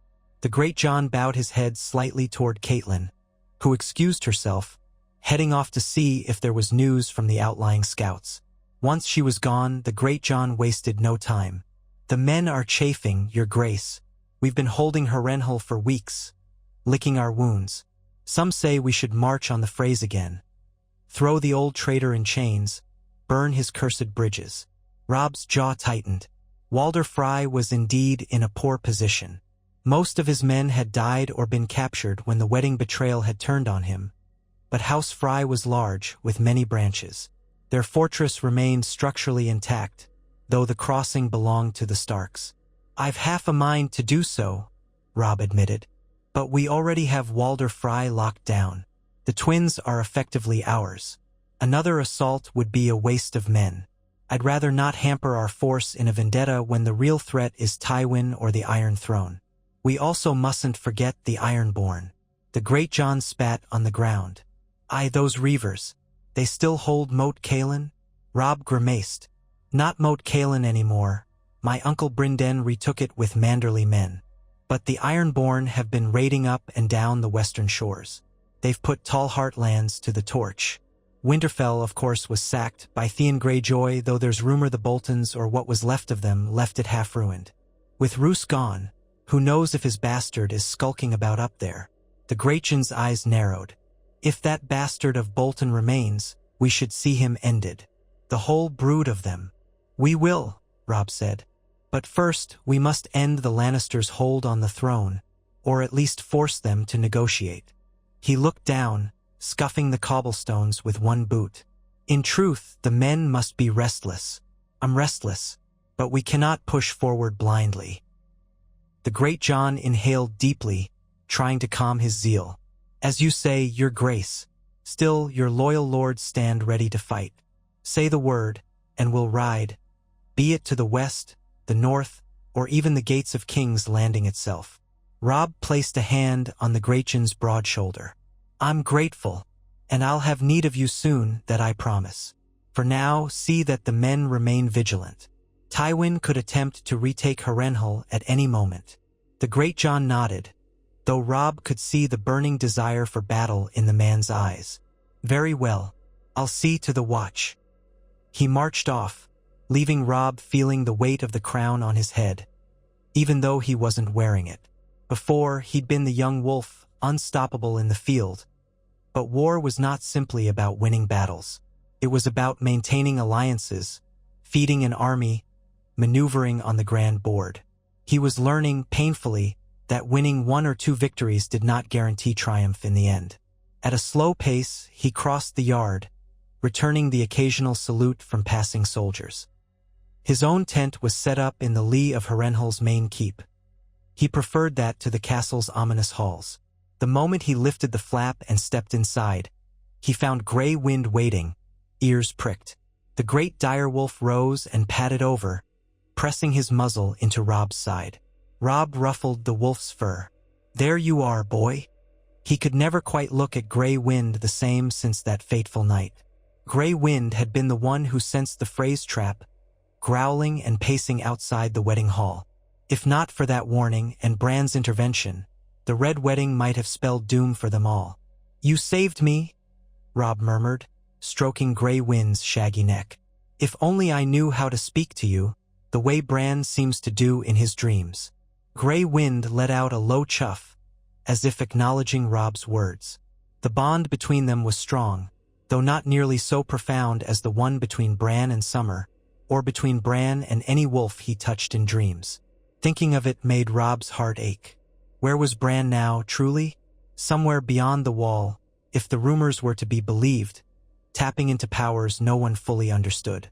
He sighed and took a seat at the wooden desk where maps lay spread out. Candle stubs flickered in a dim holder, the wax hardened into weird shapes by repeated meltings. He stared at the lines representing the Trident, the Blackwater, the high roads and low roads twisting through the 7 kingdoms. He found the symbol marking King's Landing, seat of the Iron Throne, and scowled. Would it come to a siege on the capital itself? He dreamed once of leading his army to the city's gates and tearing down the Lannisters' seat of power. But after all he'd seen, He wondered if there could be a bloodless resolution. Even if Joffrey was a monster, the realm was tired of war, and so was he. Yet the memory of Ned Stark's head on a spike drove any softness from him. No, the Lannisters would pay for that, for everything they'd done. Not for the first time, his gaze drifted to a stack of messages. One was from Stannis Baratheon, though the letter was curt and unpromising. The so-called King Stannis demanded all should bend the knee to him, ignoring that Robb had been declared king in the north. Another letter from Balon Greyjoy, full of bravado, demanded the north for the Iron Islands. As if Robb would ever yield. In the midst of these swirling ambitions, the news of the Red Wedding's failure had traveled quickly, changing the shape of alliances. The Lannisters had expected House Stark to be shattered. Instead, the Northmen remained strong, refusing to be broken by betrayal. Tywin Lannister's carefully laid plan had been undone. Robb could only hope it was enough to grant him an advantage when the battles resumed in earnest. Far to the south, in the Red Keep of King's Landing, Tywin Lannister sat in the small council chamber, his stoic face betraying only the faintest hint of displeasure. The rest of the council, Cersei, Varys, Pycelle, and Tyrion, watched him warily. He was reading a fresh raven scroll detailing movements in the Riverlands. The corners of his mouth tightened. Then he folded the parchment neatly. "So," he said, addressing them all, "it appears the king in the north has established a firm grip on Harrenhal. He is fortifying it, and Walder Frey remains a prisoner in his own halls. The old fool lost nearly his entire fighting force." Cersei's lips curled. "I told you trusting Frey was a mistake. Perhaps if you'd given Bolton more men." "Roose Bolton is dead," Tywin said coolly. "Cut down by Stark's bannermen. The man's cunning was inadequate to the task. What matters now is the fact that the Northmen remain an ever-present threat to our hold on the Riverlands." He set the scroll aside, staring at each in turn. "We must shift tactics. My plan to break the north by a single stroke has failed. We will need to grind them down the old-fashioned way." Tyrion, leaning back in his chair, tented his fingers. Fascinating how quickly fortunes change. One day we're expecting the Starks to be wiped out at the Twins, and now we face a reinvigorated king in the north. He gave a small shrug. "It seems we have no choice but to keep the war going. Unless, of course, we attempt a treaty." Cersei snorted. "Treaty? With that boy? He wants our heads. He wants Joffrey's throne. No, we must end them. This war has lingered too long already." Varys put on a simpering smile. "Wars often linger, my lady, especially when old betrayals fail." He gave Tywin a meaningful glance. "We could attempt to draw the phrase back onside in some manner, though perhaps that is beyond salvage. Walder Frey is cunning, but his defeat was humiliating. Still, if we deliver him from captivity, he might vow to do better next time." "Too risky," Tywin said. "I put little faith in the phrase now. They are effectively spent." A pause. "We must rely on our own men. Summon more from the Westerlands. Press the Tyrells to commit more forces. If we focus on the Riverlands, we can starve Robb Stark's host of supplies. Harrenhal might be large, but it cannot feed an entire army indefinitely. We will blockade them, cut off their lines. Then once they are weakened, we strike. We will crush them in the field."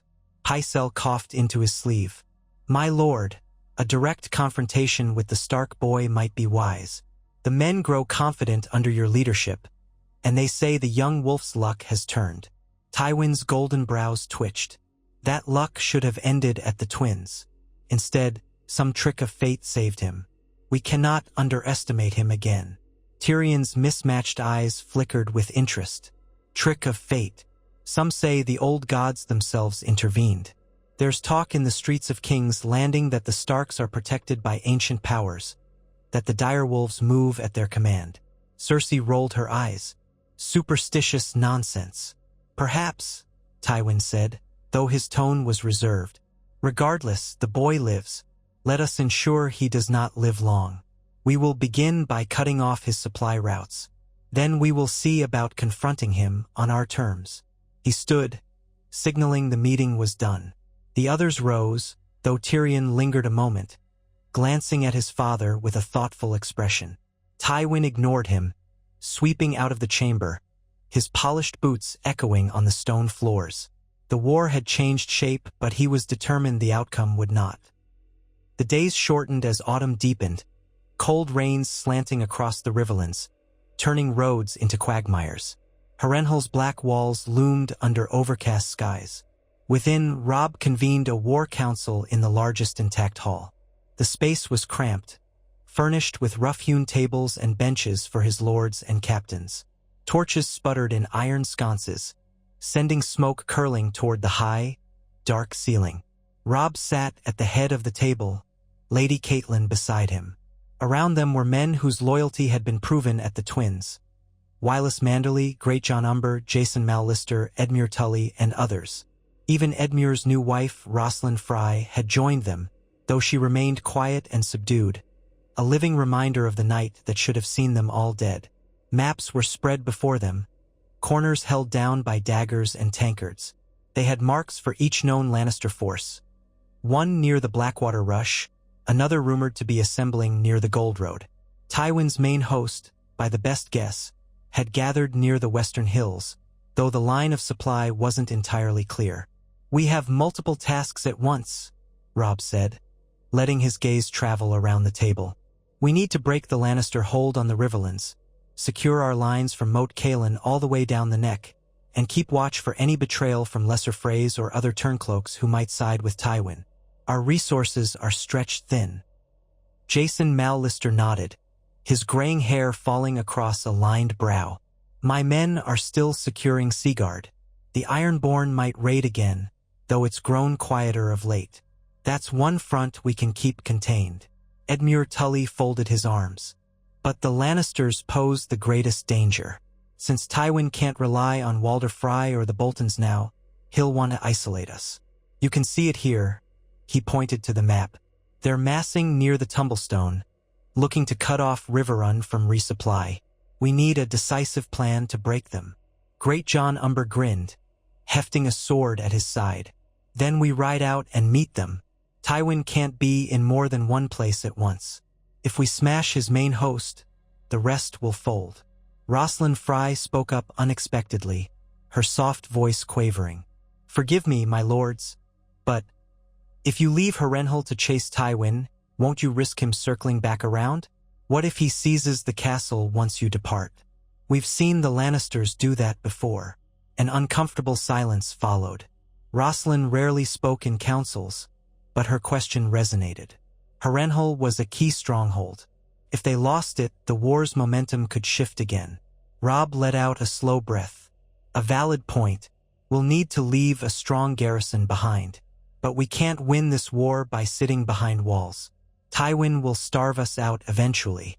So the question is how to lure him into an engagement on our terms, not his."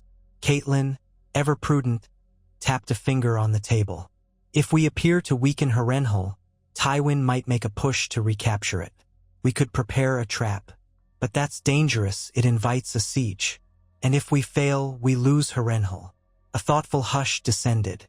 Finally, Wylis Manderly cleared his throat. "Your Grace, if we can coordinate with some of our Riverland allies, perhaps we can strike from multiple directions. Lord Blackwood, House Bracken, though they feud, they hate the Lannisters' MO. If we gather them, we could present Tywin with more than one threat, forcing him to divide his forces." "Yes," Robb said, "that might work. We'll need Raven's scent, urging all loyal Riverlords to converge. Meanwhile, we can keep an eye on the roads leading to Harrenhal, to ensure Tywin cannot surprise us." The discussion wore on for hours. Cups of ale were drained, fresh maps consulted, and each lord voiced concerns about manpower, winter stores, and the possibility of betrayal.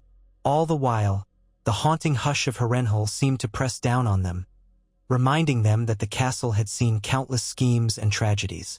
When at last the meeting ended, many of the lords departed with furrowed brows, uncertain but determined.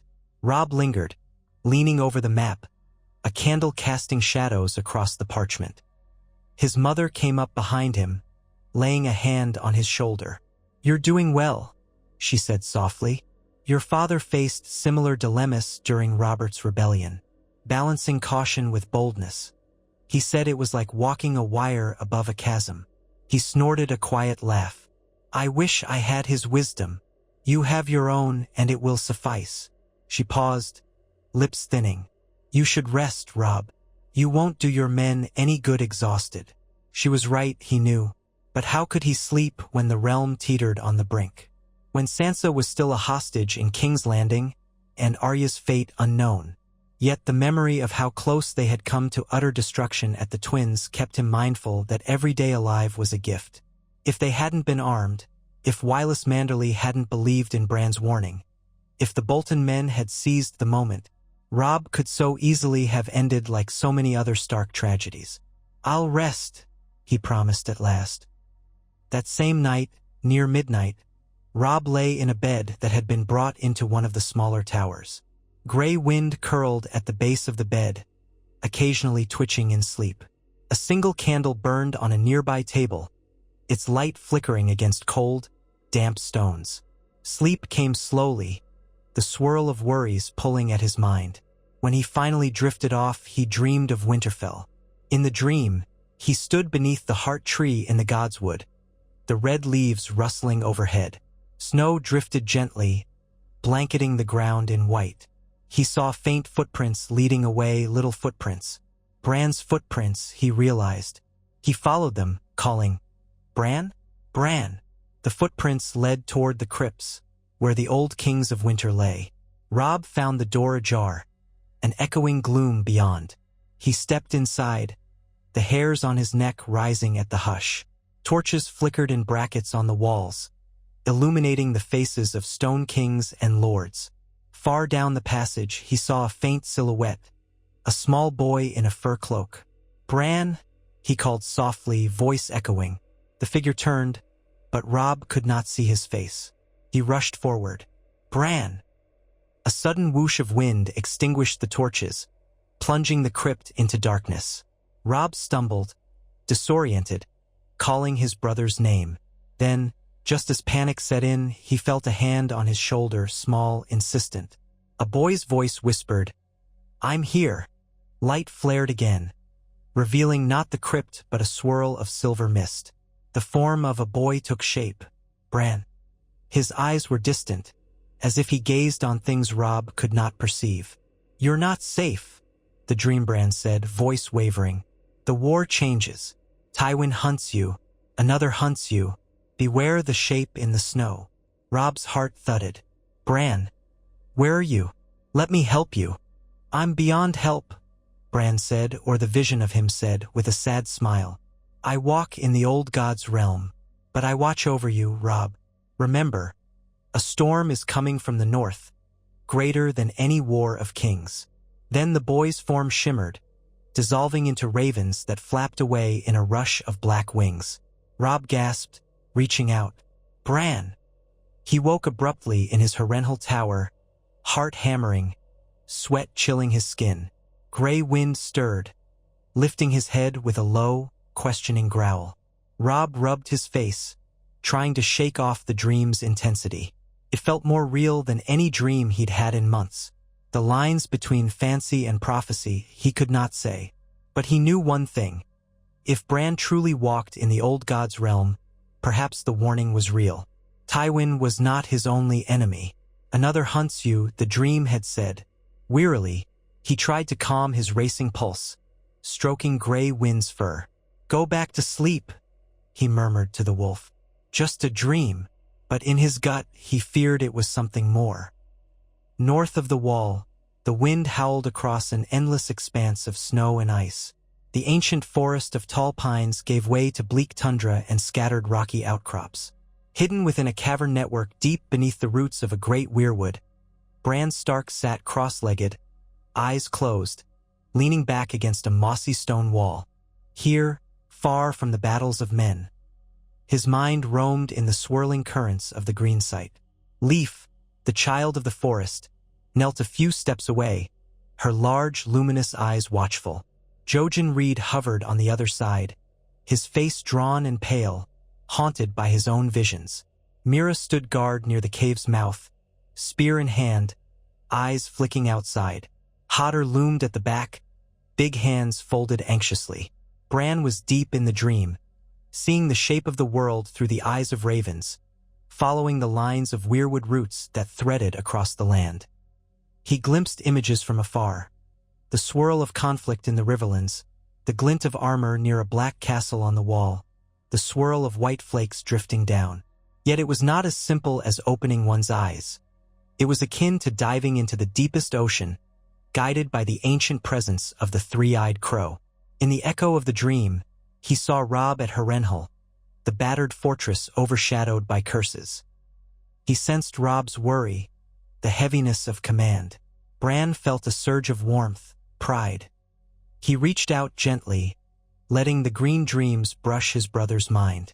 For a moment, he saw himself appear in Robb's dream, guiding him to a crypt, then speaking the words of warning that had come unbidden from the old gods. Another hunts you. The knowledge had formed unasked in Bran's mind, a half-glimpse of a monstrous shape amid swirling snows. A memory or a prophecy, he could not say, but he had shared it with Robb, hoping to keep him safe. The vision told him that even if Tywin Lannister was the immediate foe, a deeper threat lurked in the far north. The White Walkers, the others, the ancient enemy of humankind. They stirred. At length, Bran stirred from the dream, blinking, adjusting to the dim glow of the cave. A strange hush filled his ears, the distant drip of water echoing. He sensed Jojen leaning toward him. "Bran? Are you all right?" Bran exhaled. "Yes, I saw him again. Robb, he's safe for now, but the realm bleeds. Tywin Lannister hunts him." Leaf tilted her head, leaves and moss woven through her hair. "The wars of men do not concern us as they once did. Yet you care deeply for your kin." Bran nodded, feeling the weight of that. "They're my family. I have to help if I can." Jojen's voice was quiet. "We cannot sever all ties to men's affairs, especially if we hope to prepare them for what's coming. Winter is growing deeper, and I have seen visions of the dead rising." Mira, by the cave entrance, glanced over. "We have enough trouble just surviving beyond the wall. If an army of whites marches south, the 7 kingdoms must be warned." Leaf made a soft, sad sound. "Men do not listen easily. They prefer their wars of ambition, their squabbles of kings. Still, you might find a way. You are a Stark, a Greenseer. Blood of the first men flows strong in you." Bran turned his gaze inward. He recalled the moment he had intervened in the Red Wedding, an impossible feat that had saved Robb's life. It gave him hope that perhaps he could do more. Yet the three-eyed crow's teachings were clear. The future is a tapestry of many threads, and meddling in every thread can unravel the entire loom. He had been warned not to try to fix every tragedy. The old gods had let him prevent one monstrous betrayal, but would they let him rewrite the entire war? Could he truly tip the balance against the others before they rose in full strength? He took a breath of the cold, damp air. "I'll learn," Bran said softly. "I'll listen to the old gods and watch the realm. Maybe we can help. Maybe we can guide. But it's so hard. I see so many paths, so many possibilities." Leaf knelt beside him, lightly touching his forehead. "With time, your vision will sharpen. Come, rest. The night is long, and the lessons never cease." Bran let her help him stand.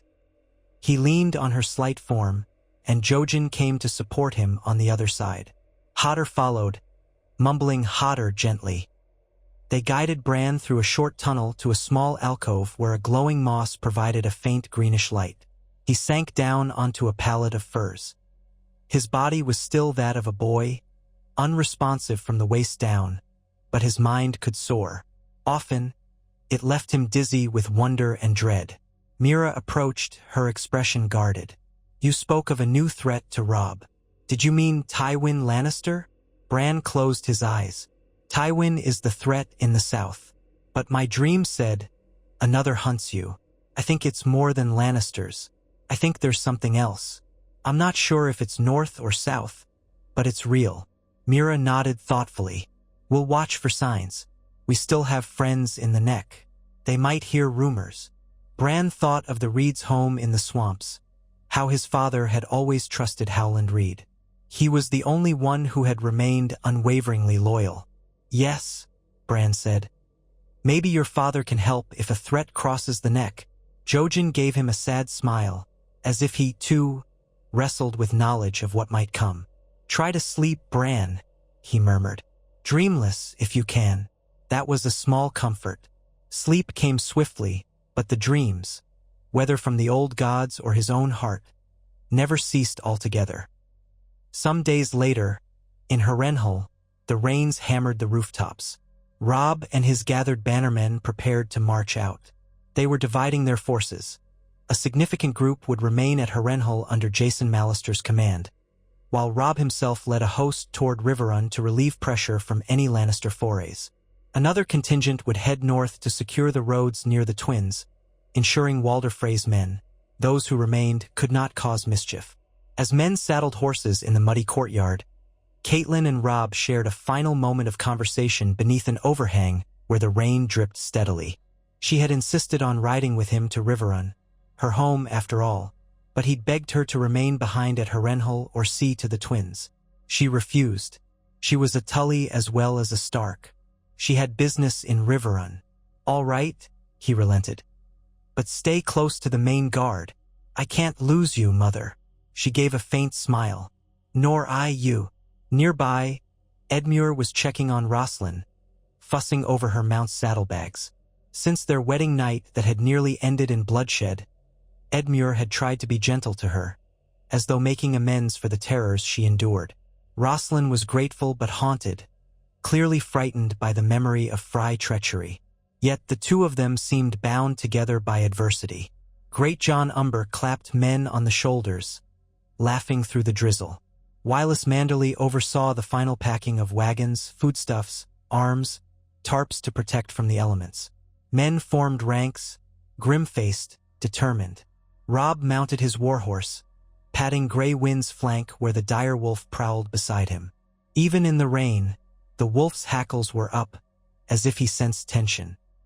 Robb led the column out of Harrenhal's gates. The portcullis clanged open, letting the king in the north ride forth. Behind him trailed banners snapping in the rain. The dire wolf of House Stark, the trout of House Tully, the merman of House Manderly, and others. The muddy road stretched ahead, pockmarked with puddles, leading eventually to the Tumblestone and the red walls of Riverrun. From a high window, those who remained, Mallister and his chosen men, watched them go. Jason Mallister's jaw was set. He planned to garrison Harrenhal well, reinforcing the gates and patrolling the perimeter.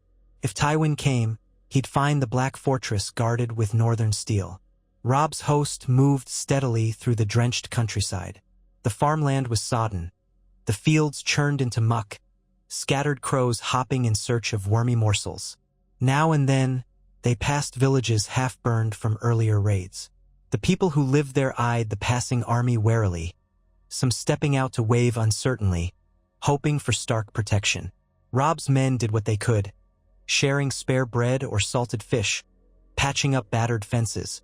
But the heartbreak of war was etched into every place they crossed. Catelyn rode near her son, gazed distant. "In my girlhood, these lands were green and prosperous," she murmured. "Now so much is burned." Tywin Lannister started it years ago, riding roughshod over the Riverlands. "I wonder if we'll ever see them flourishing again." "We will," Robb said with quiet conviction. "When the Lannisters are driven out, the fields will regrow." He meant it, yet his dream of replanting the Riverlands might take years. War was easier to start than to end. Still, leading from the front reminded him of why they fought. The sight of those hungry villagers, the burned cottages, the scorched farmland. This was the cost of Lannister rule in the Trident. He vowed to free the River Lords from such tyranny. Night fell, and the column made camp near a patch of woods. Picket lines were set. Tents sprang up in orderly rows. A ring of watchfires glowed around the perimeter. Robb walked among the men, speaking with them, offering encouragement, checking on injuries. He remembered how his father would do the same, never too proud to talk to a common soldier.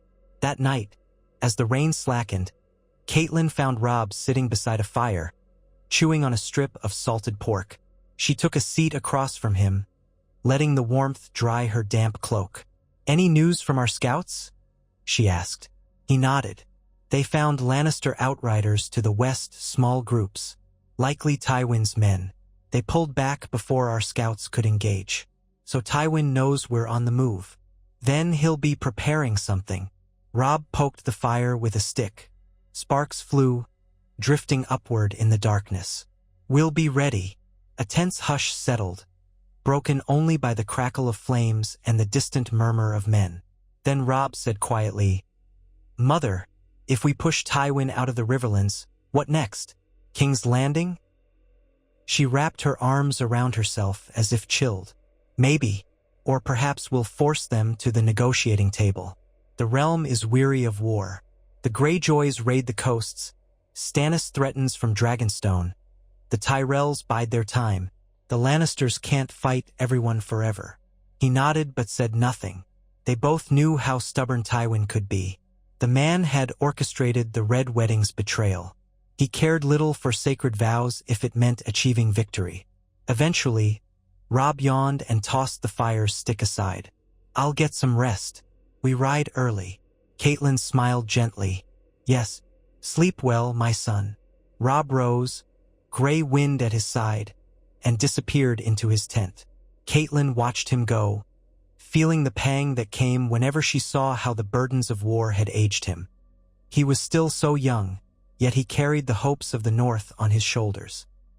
In the days that followed, Tywin Lannister received word of Robb's march. From his own position near the western hills, Tywin conferred with his bannermen, Kevan Lannister among them, as well as other lords of the Westerlands. He dictated swift orders. Scouts were to shadow Robb's host, drawing him out, discovering his intentions. If the king in the north aimed to free Riverrun, Tywin would be ready to intercept. He would wait for the right moment to crush them in a pitched battle, something Robb had avoided until now. Meanwhile, the Tyrell alliance was strained. Mace Tyrell demanded southern spoils, and Joffrey's wedding to Marjorie was rumored to be set. Tywin's mind flicked over these details coldly. Let the king amuse himself with weddings. Tywin's focus remained on the war. He dispatched more men to harass the Stark supply lines, intensifying the blockade around Riverrun. If the Tully seat could be starved, Robb would be forced into a costly engagement. So two great hosts moved like wary predators across the Riverlands, neither fully committing to a decisive battle, both searching for advantage. At last, Robb and his force approached Riverrun under a leaden sky. The castle, ringed by the waters of the Red Fork and the Tumblestone, loomed with red sandstone walls. Seeing it brought a rush of memories to Robb. He'd spent part of his childhood here, visiting his mother's family. Now it was a bastion of resistance in a war ravaging half the kingdom. The drawbridge was lowered upon their arrival, and the gates opened to welcome them. Ser Desmond Grell greeted them, looking relieved. "Your Grace, we feared you might have faced Lannisters on the road." "We avoided them," Robb assured him. "Where is the Blackfish?" "Inside, my lord. He's been coordinating the defenses." They entered the courtyard, men fanning out to stable horses. Catelyn dismounted and let out a shaky sigh as her gaze swept across Riverrun's familiar battlements. She saw men patrolling the walls, noticed fresh arrow slits carved, barrels of pitch stacked in corners, signs of readiness for siege. War had changed even this place of her youth. Brynden Blackfish Tully emerged to greet them, still as lean and sharp-eyed as ever. He wore a trout sigil on his surcoat, a sword belted at his waist. "Robb, cat." He gripped Robb's arm, then embraced Catelyn. "I'm glad you've come. Tywin's men have been nibbling at our outlying positions. Nothing major yet, but it's only a matter of time." Robb nodded, letting Grey Wind sniff at the Blackfish before the direwolf stalked off to investigate a corner of the yard. "We need to strengthen Riverrun. I plan to keep a portion of my host here. We also have men at Harrenhal. We'll try to entrap Tywin between the two forces, if we can." The Blackfish's eyes gleamed with approval. "Good. We can hold these walls if need be, and strike out if Tywin leaves himself exposed. Catelyn rested a hand on her uncle's arm. "Uncle, is there any word of Sansa or Arya?" The second name caught in her throat. She had asked the same question 100 times over the months, but she still could not stop. The Blackfish's expression softened. "No news, I'm afraid. The last solid rumor placed Arya near the Brotherhood without banners, somewhere in the Riverlands, but that was some time ago. As for Sansa, the Lannisters keep her in King's Landing, so far as we know." Catelyn's shoulders drooped, but she set her jaw. "I will not give up hope." Brynden nodded. "Nor should you." He led them inside, where a meal awaited in the great hall. A simple spread of bread, roasted onions, salted fish, and watered wine. They ate in subdued relief, warmed by the knowledge that Riverrun was safe for the moment. Tomorrow they would plan anew. That night, as thunder rumbled in the distance, Robb stood on Riverrun's ramparts. The tumblestone glimmered below in the faint moonlight. He heard footsteps and turned to see Edmure Tully approaching, face still bearing lines of guilt and sorrow that his wedding day had become a near massacre. Edmure carried himself with more steel these days, forced to mature in the crucible of war. "How's Roslyn?" Robb asked gently. Edmure offered a thin smile. "She's resting. The memory of her father's betrayal still haunts her, but she's coping. We're adjusting to each other." A short silence. Then, quietly, "I still blame myself for all that happened. If I'd only realized Walder Frey's nature sooner, or—" Robb shook his head. "We were all deceived, and Walder's nature was always cunning. But none of us expected him to break guest right so brazenly. Don't flog yourself for it." Edmure exhaled, leaning on the battlements. "So, we face Tywin again. This time we have no illusions." "Yes," Robb said. "He'll want to draw us into a fight on his terms. We must be cautious." Edmure's gaze flicked to the watery moat below. "I remember the day you arrived here with your men, triumphant after capturing Jaime Lannister. We were so sure the war would be short. Now it seems endless." Robb pressed his lips together. "I know, but if we hold on long enough, maybe we can force peace. Or at least a recognition of the North's independence." Edmure nodded. "I hope so. I'd like to see the day we can rebuild, plant new crops, bury our dead properly." They fell silent, each lost in thought. Lightning flickered on the horizon, momentarily lighting the sky. The wind carried a hint of moisture, promising more rain.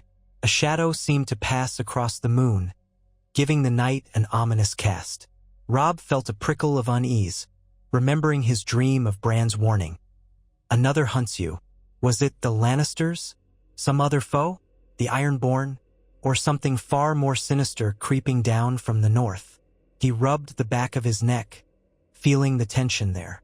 He turned to Edmure. "You should get some rest. We'll need to be sharp in the morning."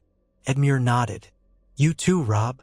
As Edmure departed, Robb lingered a moment longer, letting the wind lash his hair. He stared off into the night, recalling the boy in the dream crypt, how he'd vanished into a swirl of ravens. "Where are you, Bran?" he whispered half to himself. The night offered no answer, only distant thunder and the hiss of a rising breeze. In King's Landing, in the corridors of the Red Keep, Queen Cersei Lannister paced restlessly. Word had reached them that Robb Stark was marching again, that Harrenhal stood firmly under northern occupation, that Riverrun was mustering for war. Tywin's departure to the field left her to handle court intrigues and the messy business of keeping King Joffrey in check. Joffrey sat the Iron Throne by day, dispensing cruel whims as justice. Cersei tried to guide him, but the boy king was willful, sadistic, intoxicated by power. She worried that, in his arrogance, he might sabotage Tywin's careful plans. So she reined him as best she could, orchestrating alliances with the Tyrells, ensuring that Marjorie's presence soothed his temper somewhat. Littlefinger, newly titled Lord of Harrenhal, a mockery, since Harrenhal was in Stark hands, had slithered off to treat with Lisa Arryn in the Vale. Varys continued to spin his web of whispers. In the midst of it all, The constant updates about the war jarred Cersei's nerves. She wanted the Stark boy dead, yes, but every messenger brought news that he remained alive, forging alliances, outmaneuvering traps. Rumors persisted of some mystical protection. She swept down a torchlit hallway to find Jaime's chambers. Her twin brother had returned not long ago, battered and changed, missing his right hand. He was sullen, resentful, but still her champion in spirit. Slipping inside, she found him seated by a window, staring out at the black waters of the Blackwater Bay. He wore a simple tunic, the stump of his sword hand wrapped with bandages. "Jaime," she said softly. He turned, his expression drawn. "Sister." She closed the door, stepping closer. "Any news on your mission?" She referred to the attempts to ransom or threaten certain northern prisoners. He shook his head. "Futile. They've had no luck bribing men from the north. The Starks are still so damned honorable, or so they claim. I cannot fight them myself. Not like this."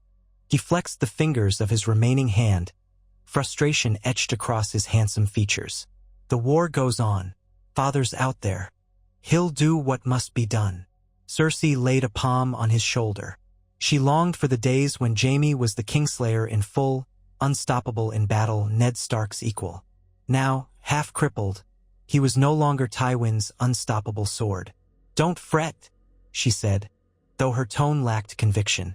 "Father will handle it. We just have to manage Joffrey and the city." He gave a bitter chuckle. "Manage Joffrey?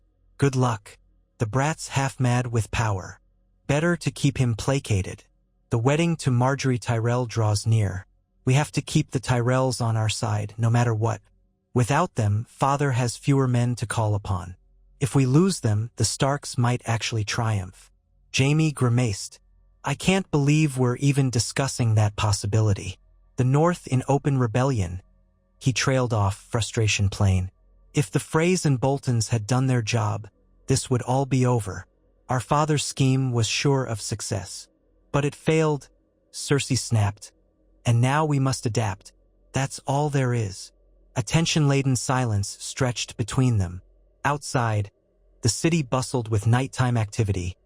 Men shouting in Flea Bottom, the distant clang of a smithy. King's Landing carried on, mostly oblivious to the precariousness of the realm's fate. Finally, Jaime reached for a cup of wine with his left hand, clumsily sloshing some. Cersei watched the movement, disquieted by how foreign it looked. He took a gulp, then stared at her. "I want the war done," he said. "I want to see the Stark boy's head on a spike, just as they did to our father's worst enemies." Cersei felt a flicker of malice. "We will. One way or another, we will." She only hoped that Tywin's next gambit wouldn't fail. Because if it did, if Robb Stark escaped again, House Lannister's carefully built empire might start to crumble. Winter's shadows stretched across the land. The War of the Five Kings dragged on. Yet one king among them, Stannis Baratheon, watched from Dragonstone, forging his own plans, uneasy about the red sorceries of Melisandre. Balon Greyjoy, self-styled king of the Isles, sacked coastal villages in the west, though his strength ebbed without new successes. Renly was dead, leaving only the memory of his host. Robb Stark, the king in the north, pressed forward, his men united by the near miss of the Red Wedding. And in the far north, white winds howled beyond the wall, carrying secrets older than any mortal realm. Bran Stark felt that chill in every dream, sensed an ancient stirring. He had saved his brother once, changed the shape of a tragedy that would have shattered the north. But the greatest challenge still lay ahead. Amid the swirling tapestry of prophecy and war, men prayed to the Seven or the old gods or to Lawler, seeking guidance. Some prayed for victory, others for survival, still others for vengeance. The old gods gave few answers, except in the hush of weirwood groves, where leaves of red might whisper the truth to those who could listen. Robb Stark listened in his own way. Each day he carried the memory of his father and the hope that his scattered siblings might one day be reunited. Each night, he wondered if his decisions would lead the North to freedom or to yet another heartbreak. He led his army with the calm determination that had become his hallmark, never forgetting that the illusions of safety could vanish in a single moment of betrayal. But this time, there would be no red wedding to break the wolves. This time, House Stark stood with swords drawn and hearts unyielding, forging alliances and answering treachery with steel. The dream of an independent North lived on, sustained by the unwavering loyalty of its people and the whispered guidance of a boy hidden in the far north, cradled in the roots of the old gods. So the wheel of fate turned. Each spoke a choice, each choice a life or a death, each life weaving into a story that spanned centuries. And somewhere beyond the wall, Bran Stark dreamed, keeping watch on the realm of men, determined that when winter fell in earnest, the wolves would be ready. Beyond the bustle of daily war camp tasks, Robb found a moment of solitude in Riverrun's small godswood. It was not large, only a handful of trees, and the heart tree itself was no towering weirwood, merely a slender trunk with a faint face carved in it. But the air was still, and the hush comforting. Gray wind waited near the edge of the clearing, muzzle raised. Robb lowered himself to his knees before the heart tree. He was not a deeply pious man, not in the way of septons or priests. But the old gods had clearly shown their power. They'd saved him and his mother from the butchery of the twins. They'd given Bran the means to warn them. Robb was grateful, and he tried to honor that debt. He bowed his head, letting his thoughts drift. "If you can hear me," he murmured, "watch over Bran. Watch over Sansa and Arya wherever they are. Let me protect the North. Let me win justice for Ned Stark." He closed his eyes. A breeze rustled through the leaves, whispering across his cheek. For an instant, he imagined he felt another presence, like a child's gentle hand on his shoulder. But when he opened his eyes, the grove was empty. Gray wind peered at him, ears perked. Robb exhaled, rose, and left the godswood. Outside, men bustled about, forging steel, packing supplies, sharpening spears. The war would continue. He would not shrink from it. Somewhere to the north, Bran might be listening, might be watching. The memory of that dream, Bran's cryptic warning, remained. But if another threat closed in, Robb resolved he would meet it as he met all others, with the unwavering determination of a Stark, fighting for family and the land they called home. In the gloom of the three-eyed crow's cave, Bran felt a trembling undercurrent in his visions. He saw winter winds swirling, saw men forging swords in dim lamplight. He saw twisted shapes prowling snowbound forests, shapes that glowed ice blue in the darkness. The White Walkers, the others. Leaf touched his shoulder lightly, guiding him away from the dreadful sight. "Not yet," she whispered. "Your strength grows, but you are not ready to face them." Bran's heart pounded. "They're real. I saw them. They'll come." "Yes," Leaf said sadly. "They have come before, and they will come again. Men must be united to face them." A quiet anger welled in Bran's chest. "They're not united. They fight these foolish wars, betray one another. If they can't stop the Lannisters or the Boltons from murdering each other, how will they stand against the dead?" Leaf's face, inhumanly wise, regarded him calmly. "Perhaps that is your purpose. Perhaps that is why the old gods allowed you to change the threads of fate at the twins. You kept the Wolf King alive, keeping hope for unity. The realm needs all its living men." Bran swallowed hard, thinking of Robb. "Then I have to warn him again. Tell him the true threat is in the north, beyond the wall. You can guide, but be wary," Leaf cautioned. "Too much interference, and you might break the balance that holds the realm together." Jojen, leaning on a nearby rock, spoke softly. "Bran, if you must send another warning, do so with care. Your brother can only accept so much. If you talk of White Walkers, he might not believe. Many still think they're only tales." Bran considered that, recalling how improbable the idea would seem to one preoccupied with the War of the Five Kings. "I have to try," he said. "I owe him that. Robb must prepare for winter. If the others come south in force, we'll need every sword." Leaf bowed her head. "Then do as you must. But preserve your strength, Bran Stark. Your journey is not finished, and greater tests await you." Bran found a spot among the roots where the weirwood's ancient power felt strongest. He closed his eyes, hands pressing to the cool bark, and willed himself to find Robb. The green dream swirled around him, carrying him southward, across rivers and hills, until he glimpsed Riverrun's ramparts by moonlight. He drifted through the castle's corridors, intangible, searching. At last, he found Robb alone in a small solar, studying a map by candlelight. The flicker of flames revealed the tension in Robb's posture. Gray wind dozed by the door, occasionally twitching. Bran hovered, uncertain how best to appear. The last time he'd entered Robb's dream, it had been through cryptic images. This time he tried to manifest more directly, though the effort made his head pound. Slowly, he shaped his presence into a faint reflection of his boyish self. Robb's head jerked up. "Who's there?" he demanded in a low voice, hand dropping to the hilt of the knife at his belt. Gray wind stood, hackles rising. The dire wolf sensed something unnatural. Bran tried to speak. His voice echoed in the hush. "Robb, it's me." Robb's eyes flared with shock. "Bran? Is this another dream?" He blinked rapidly, as though trying to banish illusions. But Bran remained, half solid in the candlelit air. "It's not exactly a dream," Bran managed. I'm far away, but I can see you. Listen to me, Robb. I don't have much time." Gray wind let out a low growl but did not attack, as if recognizing Bran's scent in some intangible way.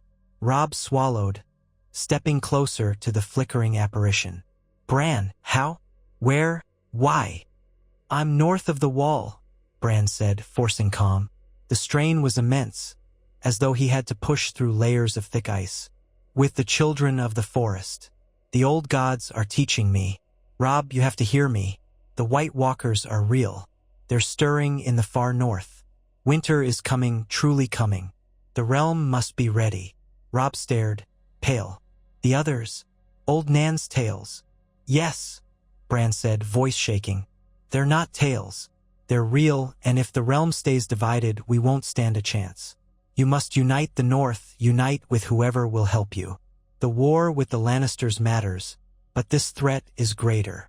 Robb's hand pressed over his mouth, shock and uncertainty dancing in his eyes. For a moment, he almost looked like the older brother Bran remembered from Winterfell. Protective, caring, determined. "Bran, I believe you, but how can I convince the rest? They're busy fighting over crowns and castles." A wave of exhaustion made Bran's form flicker, as if a gust of wind might blow him away. He struggled to maintain focus. "I don't know, but the wall must be reinforced. The Night's Watch is too few. If you can send men, speak to the lords. They'll call you mad, but it's the truth." Robb nodded, brow furrowing with worry. "I'll try, but are you safe, Bran? Are you truly alive?" Bran felt tears burning his eyes, though his ghostly form did not shed them. "I'm alive," he whispered. "I miss you, all of you, but this is my path now." Robb closed his eyes briefly, a tremor passing through him. "Thank the gods," he murmured, opening them again. "I thought you might be dead. All these rumors. But you saved us at the Twins. You're saving us again now." Bran offered a wavering smile. "I just wanted to help, and I'll keep watching if I can. Trust in the old gods, Robb." The strain became too much. Bran felt his consciousness slipping. The chamber whirled, the candlelight turning into sparks of green and gold. "I have to go," he croaked. "Remember, the real war is in the north. Don't forget." And with that, he vanished, leaving Robb alone, half-dazed, his heart hammering. Gray wind whined, sniffing at the spot where Bran's spirit had stood. Robb sank into the nearest chair, burying his face in his hands. He'd spoken to Bran, truly spoken to him, if only for a moment. And the warning, White Walkers, the dead, a threat greater than the Lannisters or the Iron Throne. A quiet knock at the door startled him. He rose, blinking away shock. Yes, the door opened. Catelyn stood there, brow creased. "Robb, I heard voices. Are you all right? You look pale." He took a moment to find his voice. "Mother, Bran was here, or a vision of him." She stepped forward quickly, eyes wide. "Bran? What do you mean?" He licked his lips, grappling with the enormity of it. "He said he's north of the wall with the children of the forest. He warned me of a threat greater than any war, White Walkers, the others. He wants us to prepare." Catelyn sucked in a breath, eyes filling with tears. "Then he's alive, and God's the others." She pressed her hand to her chest, swallowing. "Do you believe it?" Robb thought of the sincerity in that ghostly voice, the sense of deep power behind it. "Yes," he said quietly. "He was the one who warned us about the Red Wedding. He's telling the truth. We have to do something." She stared at him a long moment, then drew in a shaky breath. "We can't ignore any warning from Bran. We owe him our very lives. But how will we convince our lords that a legion of old night monsters is about to invade from the far north?" Robb shook his head. "I don't know, but we can start by sending word to the Night's Watch. We'll remind them that we stand ready to aid, if needed. Then we'll speak to the northern lords. If the walkers march, they'll cross the wall eventually. The North must be united." Catelyn hesitated, tears threatening to spill. She brushed them aside. "Your father always said winter was coming. We never knew how soon, or how dark it could be." Robb stood, crossing to her. He placed a hand on her shoulder. "We'll face it," he said, resolute. "Stark stands for the North. If the others return, we'll not let them sweep us away. We'll stand as our ancestors did in the long night." Catelyn squeezed his hand, her voice trembling with mingled fear and hope. "Then let the North remember." In that quiet moment, mother and son felt the weight of history pressing down. Far away, the war still raged. Tywin Lannister maneuvers, King's Landing intrigues, Fry resentments. But beyond all that, in the cold emptiness of the true North, a threat stirred that made mortal quarrels seem small. House Stark, narrowly saved from slaughter, now stood at the heart of the realm's best chance to unite against the coming storm. And Bran Stark, forging a new destiny with the power of the old gods, watched from afar, determined that this time the North, and all of Westeros, would not face the darkness alone.